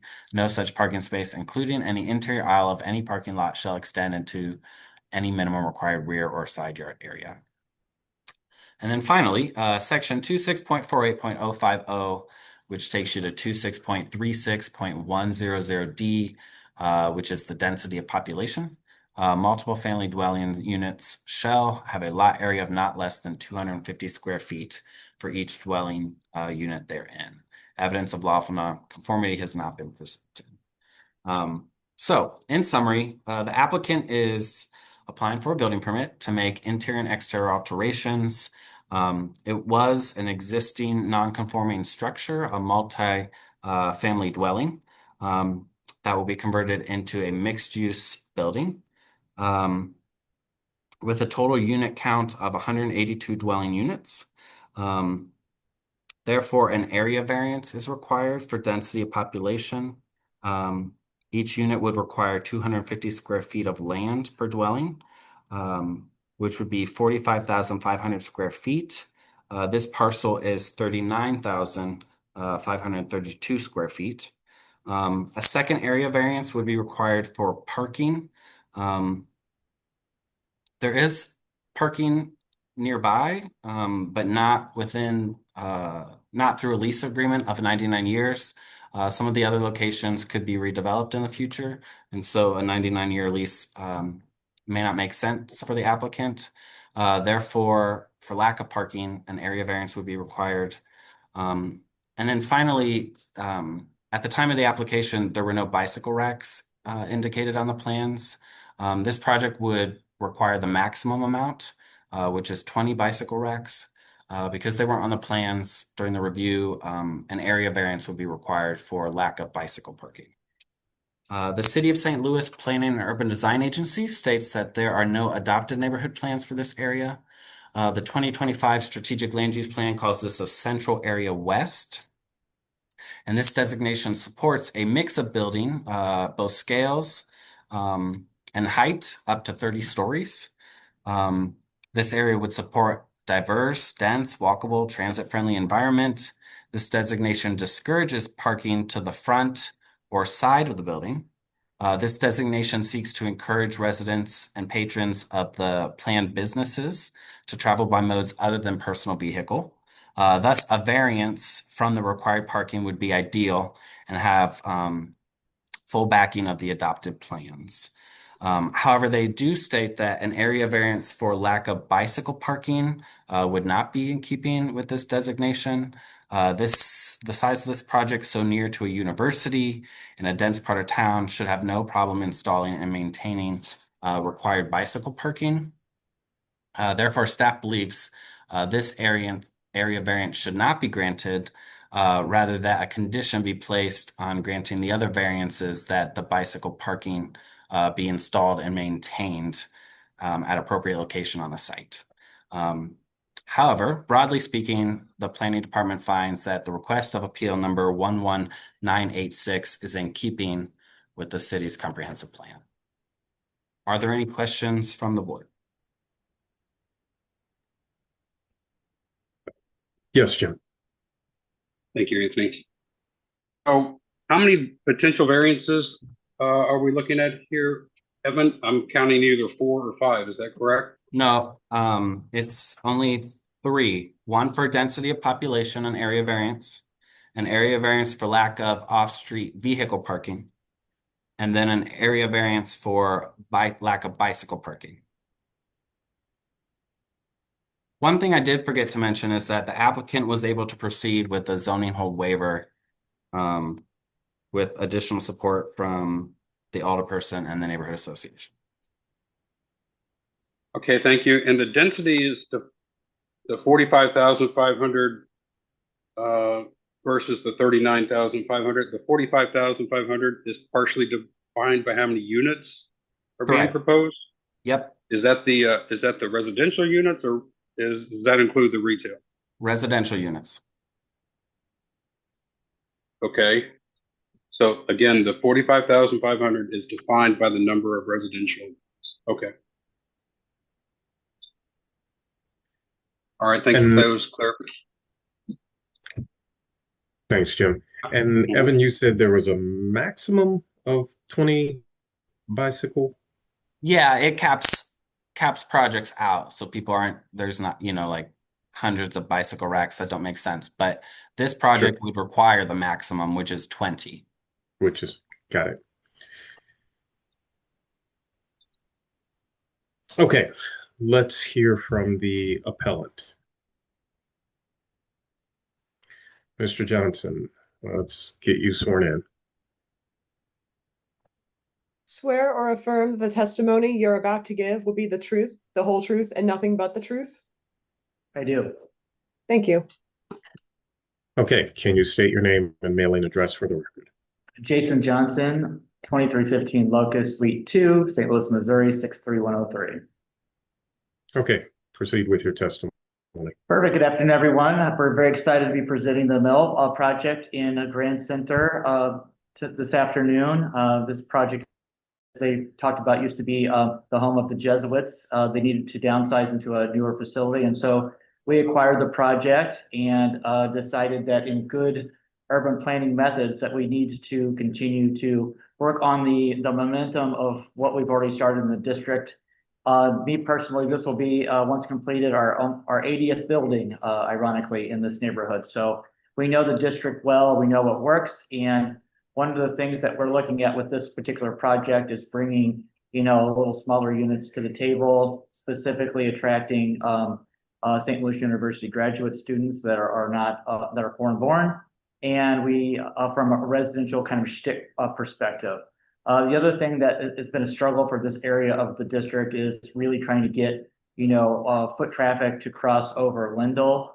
One of the things that we are kind of missing in this area of the neighborhood is some fast casual restaurants. We were able to successfully put in a Euro place in the adjacent building, and that's had some good traction. And so we want to convert the first floor of this particular building that was used for like cafeterias and meeting rooms for the Jesuits into on the ground floor 5 different fast casual restaurants that are smaller in scale in order to really build up on the momentum of the foot traffic in this part of the district. And that will also become an amenity for you know, the people living in the building. In addition, given the fact that, you know, we're adjacent to the Fox Theater and we're work in collaboration with Peg and the Grand Center people and Chris with the Kransberg Arts Foundation, we wanted to see if we could bring something to the table that would also benefit the community that is a little bit higher end. And so we programmed the elevators and things in order to do a rooftop venue that will be a little bit more elevated than just fast casual, that will have, you know, amazing 360 views off of the 16th floor. So I'm very much looking forward to that. And then lastly, in our collaborative efforts with the Kransbergs, you know, there are several people that are looking for small artist spaces. And so part of the lower level of this project, we've programmed in order to bring cost-effective smaller spaces for artists, what we call maker spaces that have like community gallery spaces outside of those in order to, again, continue to push forward with the arts in the district and bring to the table some items that aren't necessarily readily available right now. We have something very similar to that in our Malone project right off of Locust and Jefferson that's been very successful. So we really tried to program this project size, the interior finishes and all the things based off of all of our work in the district, and making sure we're bringing different things to the table and looking at what the adjacencies are and how we bring things to the neighborhood that you know currently needs. And so we're not duplicating things. And so that's exactly what this project is doing. We have a parking lot on the west side of the building that will be open for the commercial tenants in the building. And then because the Scottish Rite parking garage is adjacent to the building, we're going to be utilizing a parking agreement with them in order to park the residential tenants in this building.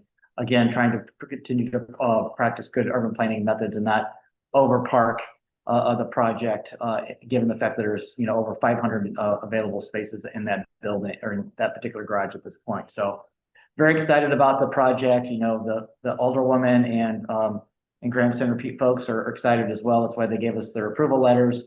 And we did move forward based off that excitement with getting the project going.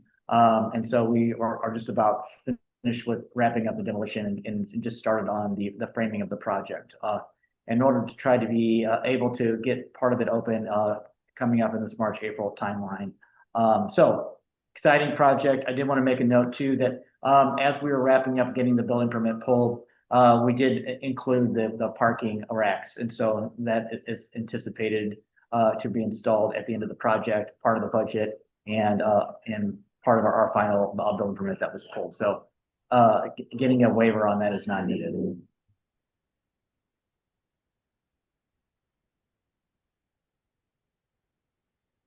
Okay. Any board members have any questions? Jim? Yes, I do. Thank you. Mhm. So Evan, the last statement about parking racks will be installed and not needed is, do you agree with that? That we don't need to move forward with that?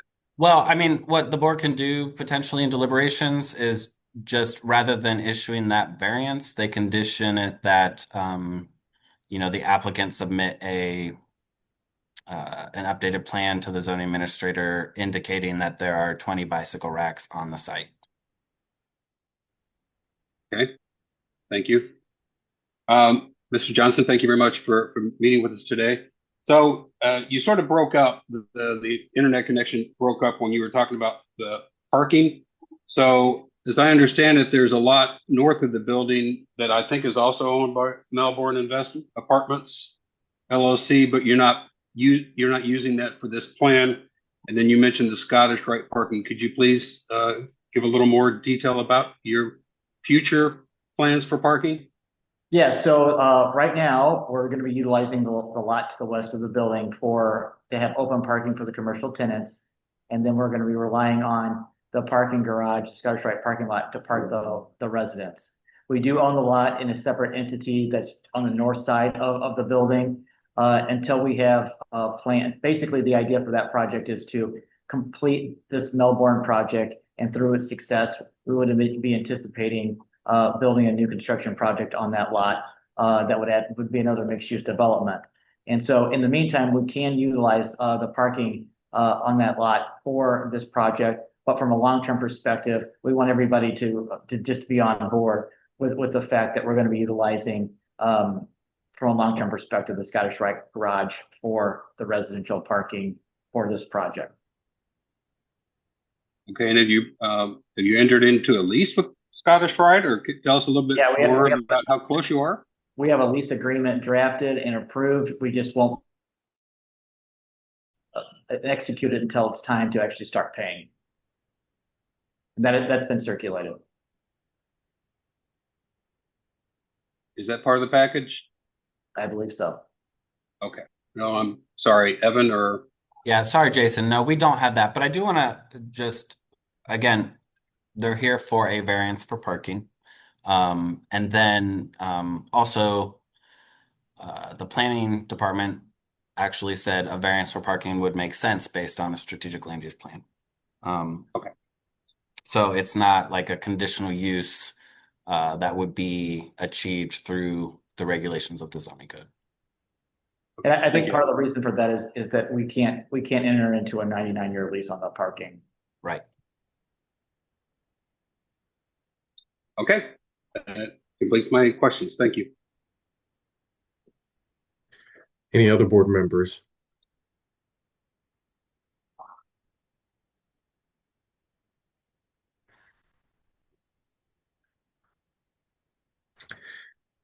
Thank you, Mr. Johnson.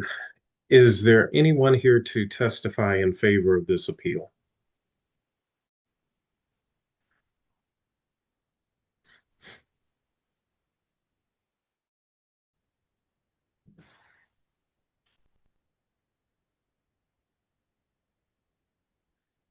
Okay. Is there anyone here to testify in opposition to this appeal?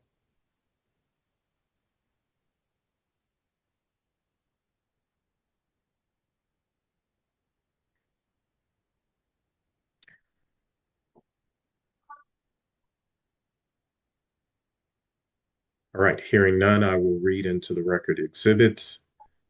Certified copy of the zoning ordinance, appeal to the board, basis of denial, meeting notice letter, city journal public notices, photographs, Sanborn maps, memo from planning and urban design, an owner's statement for building permit with zoning hold, a letter of support from Alderwoman Laura Keys, excuse me, and a letter of support from Peg Weathers, President and CEO, Grand Center, Inc.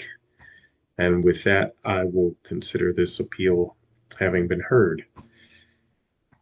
And with that, that ends the testimonial portion of the hearing. We will now go into deliberations. All right, thanks everyone. Thanks. Thank you, Laura, for your service. Thank you very much. Board members, 5-minute recess, or shall we continue? Continue. Continue. Okay. Appeal number 20606, 5633 South Kings Highway Boulevard.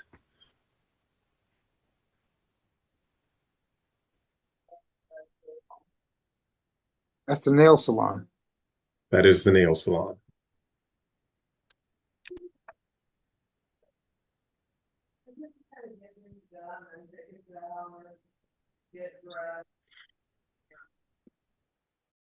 I believe that she has the licenses that are necessary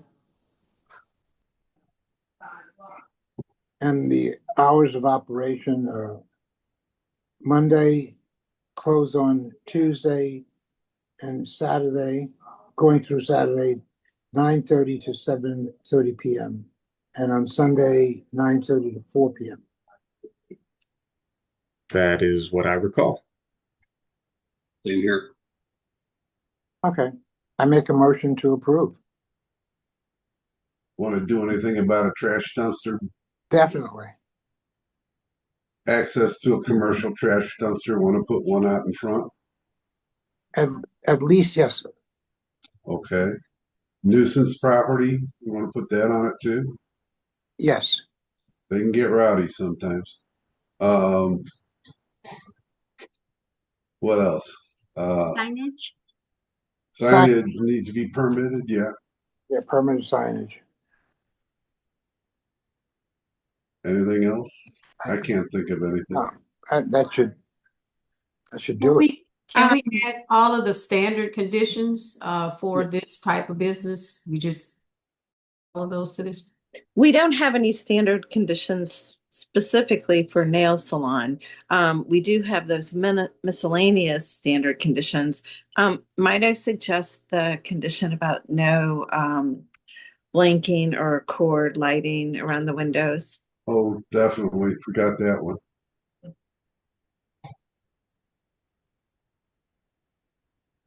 Maybe we need to generate a small commercial standard conditions list. A good idea, Joe. This would probably be a good start. Yeah, we can take some of the stuff off the miscellaneous list. Do you want me to read those miscellaneous conditions? Sure. Yeah. Yes, Mary. There's the hours, which I think we already got. Then the commercial dumpster, then the providing a refuse container. This probably doesn't apply no selling of liquor or alcohol. And then there's the no selling of things that can be basically used as drug paraphernalia. There shall be no loitering. Do you want the no loitering? Posting a sign and enforcing it? Mm-hmm. Yes. Yes. Yes. Okay, thank you. Then there shall be no vending ATM machines or payphones on the exterior. Yes. Okay. And the sign permit, we already covered that. No temporary signage. Would you like that on there? Yes. Yes. Okay. And then the windows and the doors must have no boards, mesks, grates, materials, or coverings of any kind. Windows and doors may have proper blinds or curtains on the insides of the windows. Can we modify that to say no big photographs? No what? No photographs. Big photographs. A lot of these places now have the big advertisement pasted on the picture windows on the inside. You go to one of these, they're beauty. I think technically that would be a window sign and that would require a permit.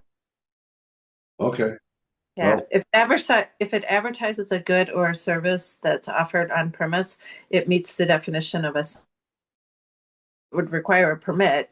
It could put them over the, square footage amount of signage that they could have, but then they would be here for a variance. So that's the way these beauty sales stores get by. They don't do advertisement on it. They got just big pictures of people. Well, I don't know. I definitely understand what you're saying, Joe, and I've seen that. Yeah, there's beauty supply shops, let's put it that way. And all their picture windows are just pictures of people. I was always wondering how they got by with that as not being a sign. I think what she was saying was yeah. that they were not going to be doing any retail. So if, Yeah, that's I'm not true. sure why they would have anything in the window if they're not selling. But I mean, advertisement is a little different, but I'm thinking since they're not going to be selling things, that putting something on the windows would be a little. I brought up something totally not part of this. You got us off track. I got off track because Chairman, I what keep does seeing that that. say And here? I just wanted to know if that would be something that should be considered as signage. So that was just me asking a question a long way around. So go away. Are there any more on the list, Mary? Yes, the next condition we've already covered. That's the one about the rope or cord LED lighting. And then the last condition probably doesn't apply. I'll leave it up to you. It's just the petitioner shall install the appropriate landscaping. In a strip center. So I think no on that last one, Mary. Okay, got Yeah. it. Can I get a second? I'll second. Okay, motion made by George with the conditions we just agreed upon, seconded by Joe. All of those in favor? Aye. Aye. Aye. Opposed? Motion carries. Findings? Don't be a detriment. As Thank you. condition. As condition. Thank you. Thanks, George. Appeal number 20608, 3936 Gravois.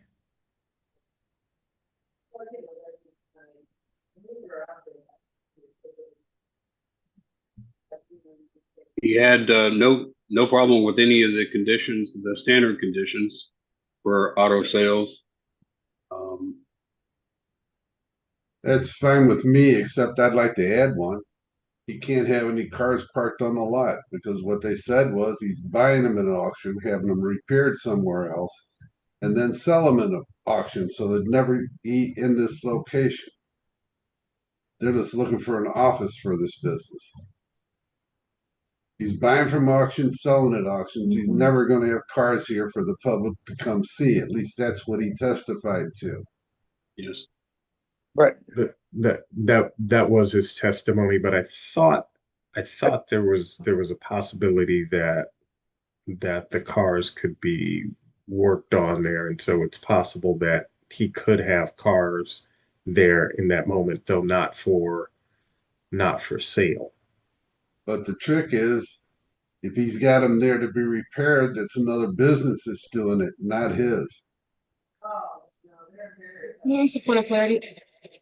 I thought they were expanding their current permit. So it's not like it's a new business, it's the same business, and they're just expanding it and adding on sales. Correct. But typically, we limit how many cars they can have for sale on the lot. And what I caught was he was never going to have a car for sale on the lot because he buys from an auction and sells at an auction.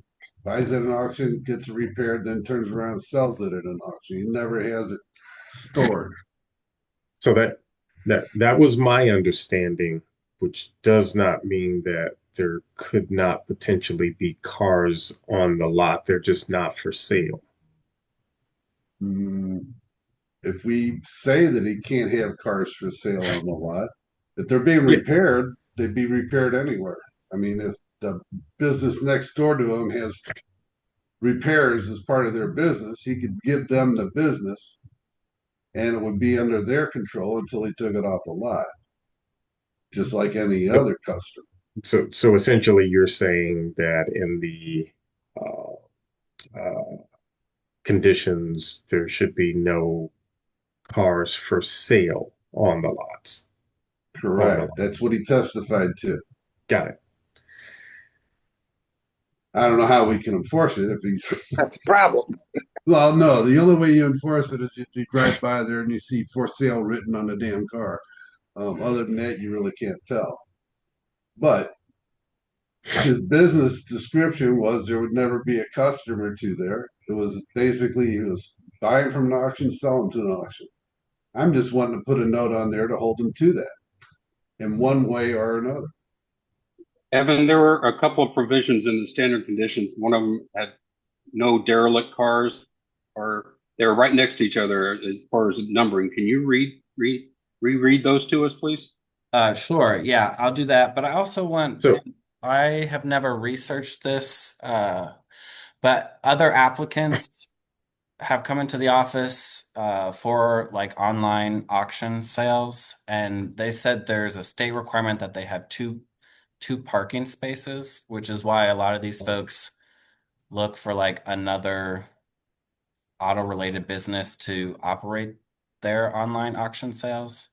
So again, I can't confirm that like a legislative thing, but I do worry a little bit about that condition of like he wouldn't be able to have the for sale cars there if that is a true requirement of the state. But I don't know that for a fact.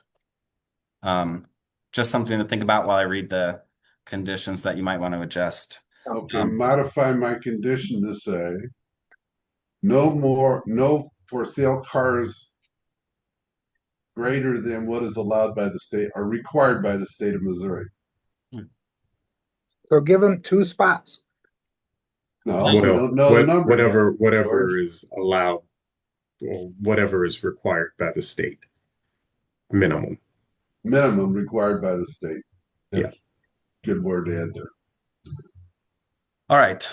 Condition number 12 said that there shall be no storage of derelict or salvage vehicles permitted on subject premises or on public streets, alleys, or sidewalks adjacent to this location. All vehicles shall be in operable condition.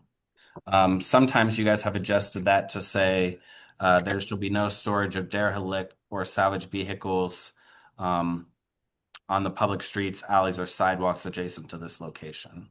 And then got rid of the part about all vehicles shall be in operable condition, and that they would, derelict and salvage vehicles would be permitted on the parcel. I think, wouldn't that intent of that been that people bought their cars there to be repaired, not to be salvaged, and eventually they'd be taken off the lot? So would you If want to they're doing adjust work it to with say there shall be no storage of derelict or salvage vehicles permitted on subject premises or on public streets, alleys, or sidewalks adjacent to this location, and just end it there? Yeah. Okay. Number 13 said there shall be no vehicular, mechanical, or body repair or spray painting permitted on subject premises or on public streets, alleys, or sidewalks adjacent to this location. Would you want to just remove the on subject premises? So then it would read, there shall be no vehicular, mechanical, or body repair or spray painting permitted on public streets, alleys, or sidewalks adjacent to this location.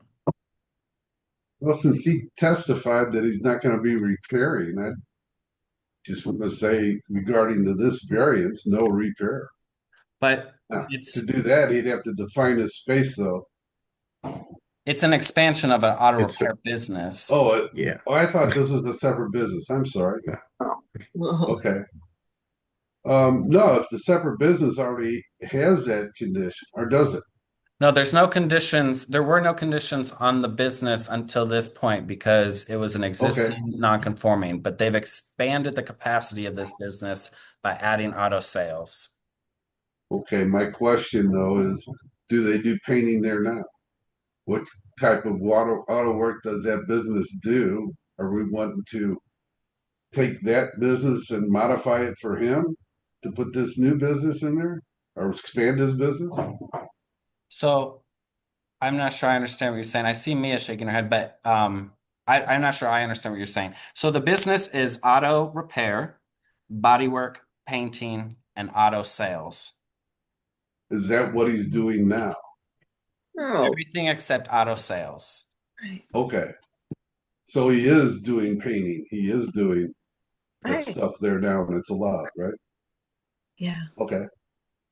That's where I misunderstood him. Okay. On the other hand, when you read that provision to him, he had no problem with it. So I think that provision is a little bit more strict compared to what he's doing now. Correct. That's why I recommend that you would alter this provision, Yeah. because it would prevent him from doing what he's actually requesting per the application. Modify it by striking it from the provisions, the standard. You can either strike it, or probably what's better is just remove the part that says permitted on subject premises, because we still want to prevent them from doing it on the public streets, alleys, or sidewalks. Okay. That's okay. That's what we'll do then. And then 14 says there shall be no open storage of auto mechanical or body parts, batteries, tires, motor oil, or automotive fluids, or refuse of any nature on subject premises or on public streets, alleys, or sidewalks adjacent to this location. Keep it. Yeah, you can keep this one. Sometimes you tailor it, but they really shouldn't No, be storing this that is our stuff. one opportunity, so we'll keep it. Okay, and then 15 says there shall be no salvage of parts from vehicles on subject premises. Keep it. Keep it. That one makes me nervous. I'm gonna when we do these Why? investigations, it's like they always have parts and stuff that they are using to repair these vehicles. But do they have to store them outside?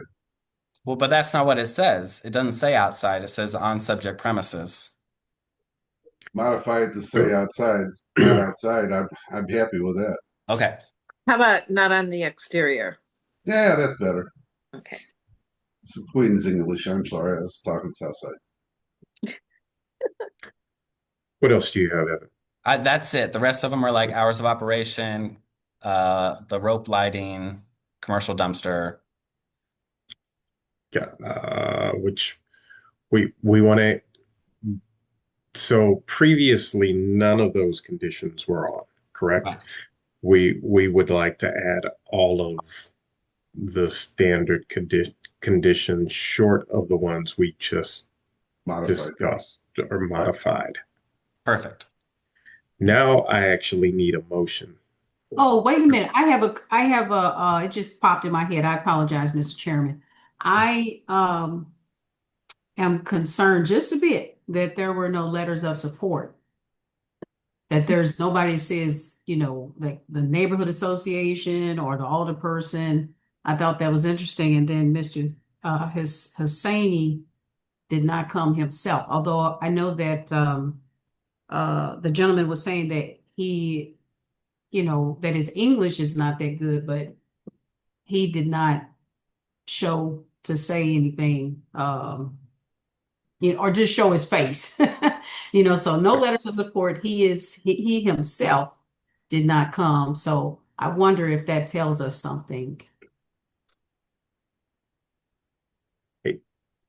Yeah, I'd probably be concerned with that if this were a new business, but it's an existing business with the addition. Okay. I still need a motion. I make the motion. I'll claim the motion that we discussed prior to this. And I need a second. I will second. Okay. Motion made by Joe with all of the conditions read previously and amended, seconded by Jim. All of those in favor? Aye. Aye. Aye. Opposed? Motion carries. Findings? As conditioned, will not be a detriment. Thank you. You're welcome. And I do want to give my standard. We're getting a new zoning code. This did not align with the planning sloop. Just continue to think about that. Well, let me ask you this, Evan. If this business has been there for 10 years, is the sloop going to buy him out and close it down so we can have walking neighborhoods? Maybe. There's I no mean, reason for him to close. that's a hypothetical I can't answer. Oh, okay. Good answer. Very political there, Evan. Very good. Appeal number 11985, 5955 Dr. Martin Luther King Drive. I'm definitely in support of this. Make a motion, big guy. But Joe, I make a motion to approve. No, I just want to, before, Yeah, yeah. do you want any conditions on the event center? The event center, I didn't hear the square footage of it, but the event center is what's needed, according to the testimony. Wasn't it around 9,000 square feet? 14? Evan, let's get standard conditions for event centers. Do we have that? We don't, other than the miscellaneous ones. And so there might be some that don't apply, but I'll read them. The hours of operation should be limited to what they testified, which wasn't asked, so we don't know exactly. And sometimes event centers are hard to limit. Number 2 is that the petitioner shall provide a commercial dumpster and establish a trash removal contract through private source for regular pickups and maintain the entire premises in a clean, orderly appearance at all times. Yes. Yes, okay. Number 3, the petitioner shall provide a refuse container on the exterior of the premises for use by the customers and shall be emptied on a daily basis or more if needed. If another container is needed due to the level of business, it shall also be provided. Yes. Okay. There shall be no selling of liquor, alcohol, or non-intoxicating beer on the premises at any given time. Yes. Okay. Number 5, there shall be no sale of items that can be used or intended for use as drug paraphernalia as defined in Ordinance 68404 or its successor ordinances, including but not limited to, and then it goes on to list all of the items and products. Yes. Okay. Number 6, there shall be no loitering, for which the petitioner must post a no loitering sign and enforce it. Yes. Number 7, there shall be no vending, ATM machines, or payphones on the exterior of the premises at any given time. Yes. Number 8, the petitioner must apply for and receive a permit from the City of St. Louis Building Division before posting signage, and the signage must be professionally prepared and approved by the Office of the Zoning Administrator. Yes. Number 9, there shall be no temporary signage on the premises or posted to the exterior or interior of the windows or doors of the establishment at any given time. Yes. Yes. Number 10, the petitioner shall apply for a sign permit for all existing signage as the date of the hearing prior to this occupancy or building permit. There's no Yes. signage. Oh, There's okay. nothing there, so Right. Yeah. don't do that one. Okay. Number 11, all windows and doors must have no boards, mesh, grates, materials, or coverings of any kind. Windows and doors may have proper blinds or curtains on the inside of the windows. Yes. Number 12, the facility shall not have cord or rope type LED lighting surrounding or framing its windows and doors. Yes. And 13, petitioner shall install appropriate landscaping. That wasn't really discussed with them. Yes, but I guess that will be defined as they build. Yes, but we're not going to determine what that landscaping is. Okay. Number 14, the premise shall not be issued a public nuisance notice pursuant to Ordinance 68535 or successor ordinances. Yes. And then 15, the petitioner will abide by the City of St. Louis noise ordinance number 68130 and its successor ordinances. Yes. Okay. Now, the only one we didn't answer was the time. Was the time. I would suggest, as just a starting point, that if it's an event space, that they might be doing lunch, they might be doing breakfast, and they could be doing dinner and dancing afterwards. So I would say that hours of operation would be somewhere around 6:30 to 12:30 or 12 o'clock. That way weddings could be till midnight, etc., and maybe even vary it on the weekends to where maybe it stays open later on Friday and Saturday nights. So for now, Evan, I would make a suggestion of 6:30 to 12:30 a.m. And if they need to modify it, they can come back. Yes, Mia. 7 days a week. Sorry. 7 days a week. 7. Yes, Mia. So since this place will have event space on the top and it's multi-use, so that means there'll be storefronts. Once a retailer moves in, they will have to come back before the board in order to have conditions added or be considered. Sorry, Mia, this is how I saw it, but correct me if you think that's differently.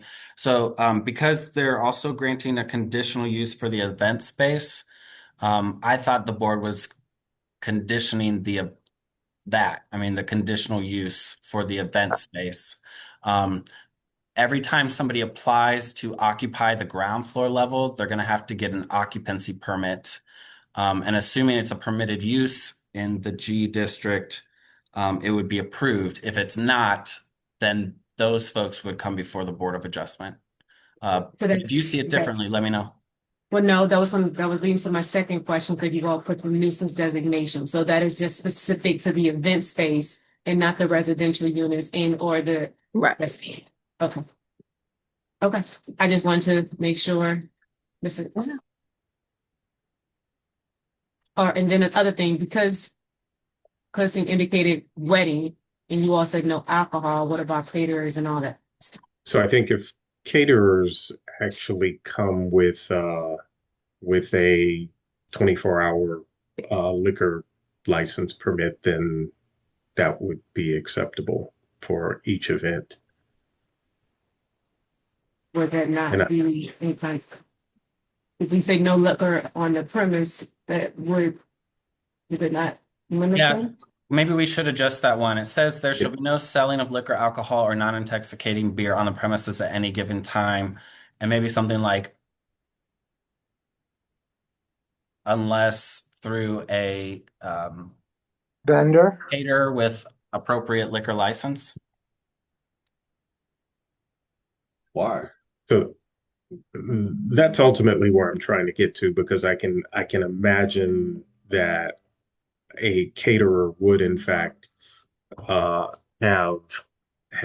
a temporary liquor license if they came on premises to serve, but we don't want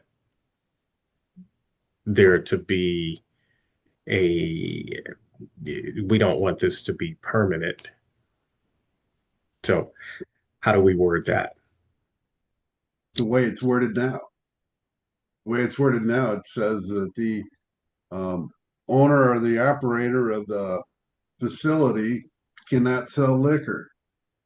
If he goes into contract with a guy that has a business that does sell liquors at events, he's already got that. City's already approved that license, and there's no reason why the two can't get together and do their business. Where else would a guy that had a catering business be able to sell liquor if he can't do it in an event space somewhere? If that's a precedent we want to set. No, I don't think that's what we're doing. I think Mary, yes, I'm just trying to define this. How about if we just say liquor shall only be provided through a licensed caterer and leave it at that? There you go. Thank you, Mary. That's what I was looking for. We have put a lot of people under the other one, though. First one. And everybody understood that it was a caterer that was going to be doing the liquor if they were going to do that. So Sure. that was Well, where I was really, pointing at. I'm raising that issue because when it comes to enforcement, if the condition says it should not be on premise at any time, and if there is someone who's trying to, if there's a violation, and even though it is a caterer, there is liquor on the premise, and that would become a point of contention. Right. That's why, from my standpoint as an attorney, that would be something that may be an issue. Now, if we say provided by a caterer or a vendor, that's not a good. problem. Yep. I think Okay, that gets to where I was trying to get to. Yes, Mary. I just said I think that tightens it up. Yeah. Very much so. It's actually I a agree. good solution. That's why I have a lawyer. Thanks, Mia, and thanks, Mary. You're welcome. Now I've Second. got a motion made by George, but I don't have a second. I'll definitely second it. All right. Motion made by George, seconded by Joe, with conditions noted. All of those in favor? Aye. Aye. Aye. Aye. Opposed? Motion carries. Findings, George? As conditioned, definitely an asset. Thank you. Okay, and finally, appeal number 11986, 3601 Lindell Boulevard.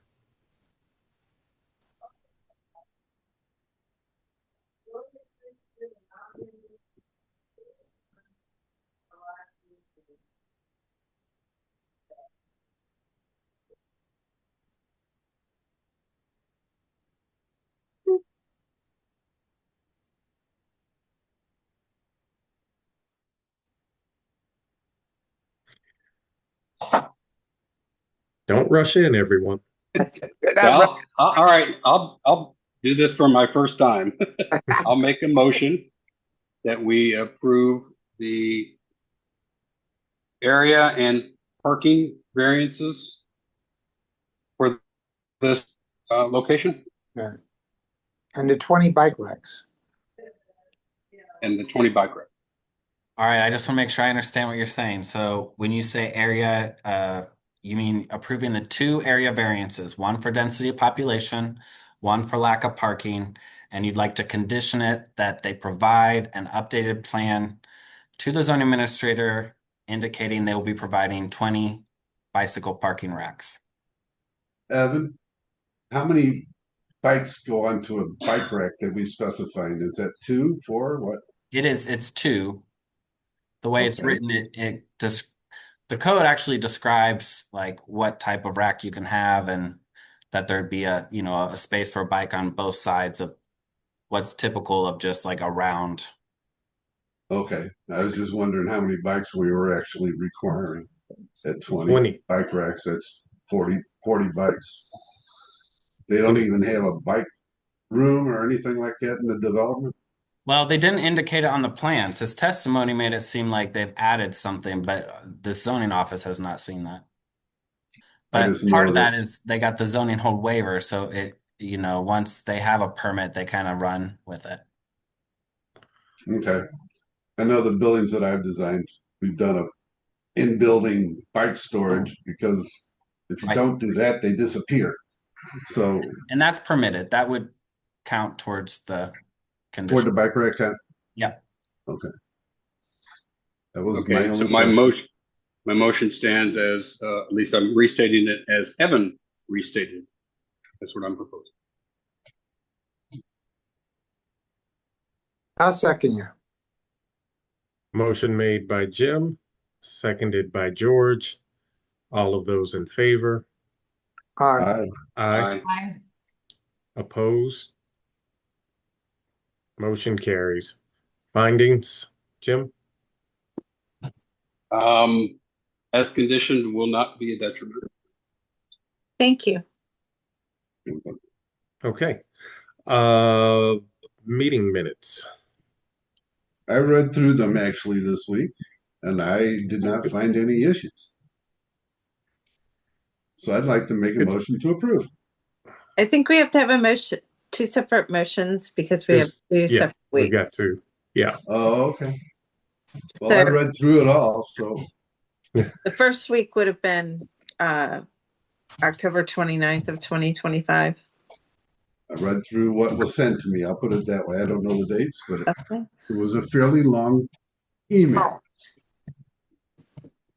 Okay, so let's do October 29th, 2025. Your motion, Joe?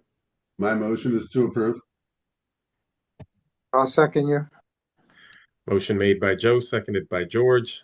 All of those in favor? Aye. Aye. Aye. Opposed?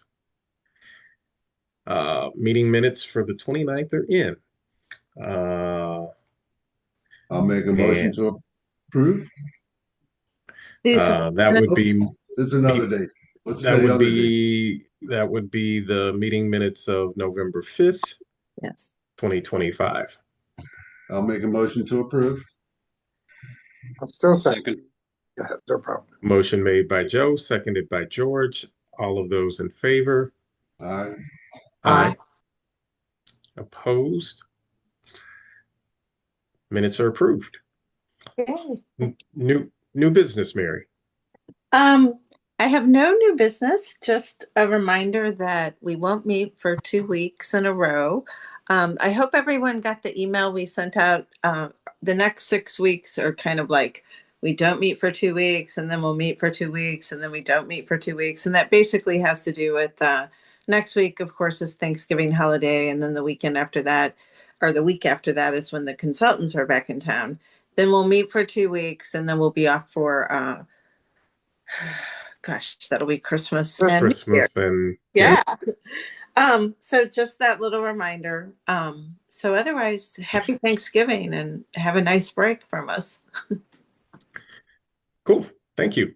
Yeah. Can I hear a motion to adjourn? I make that motion to adjourn. Second.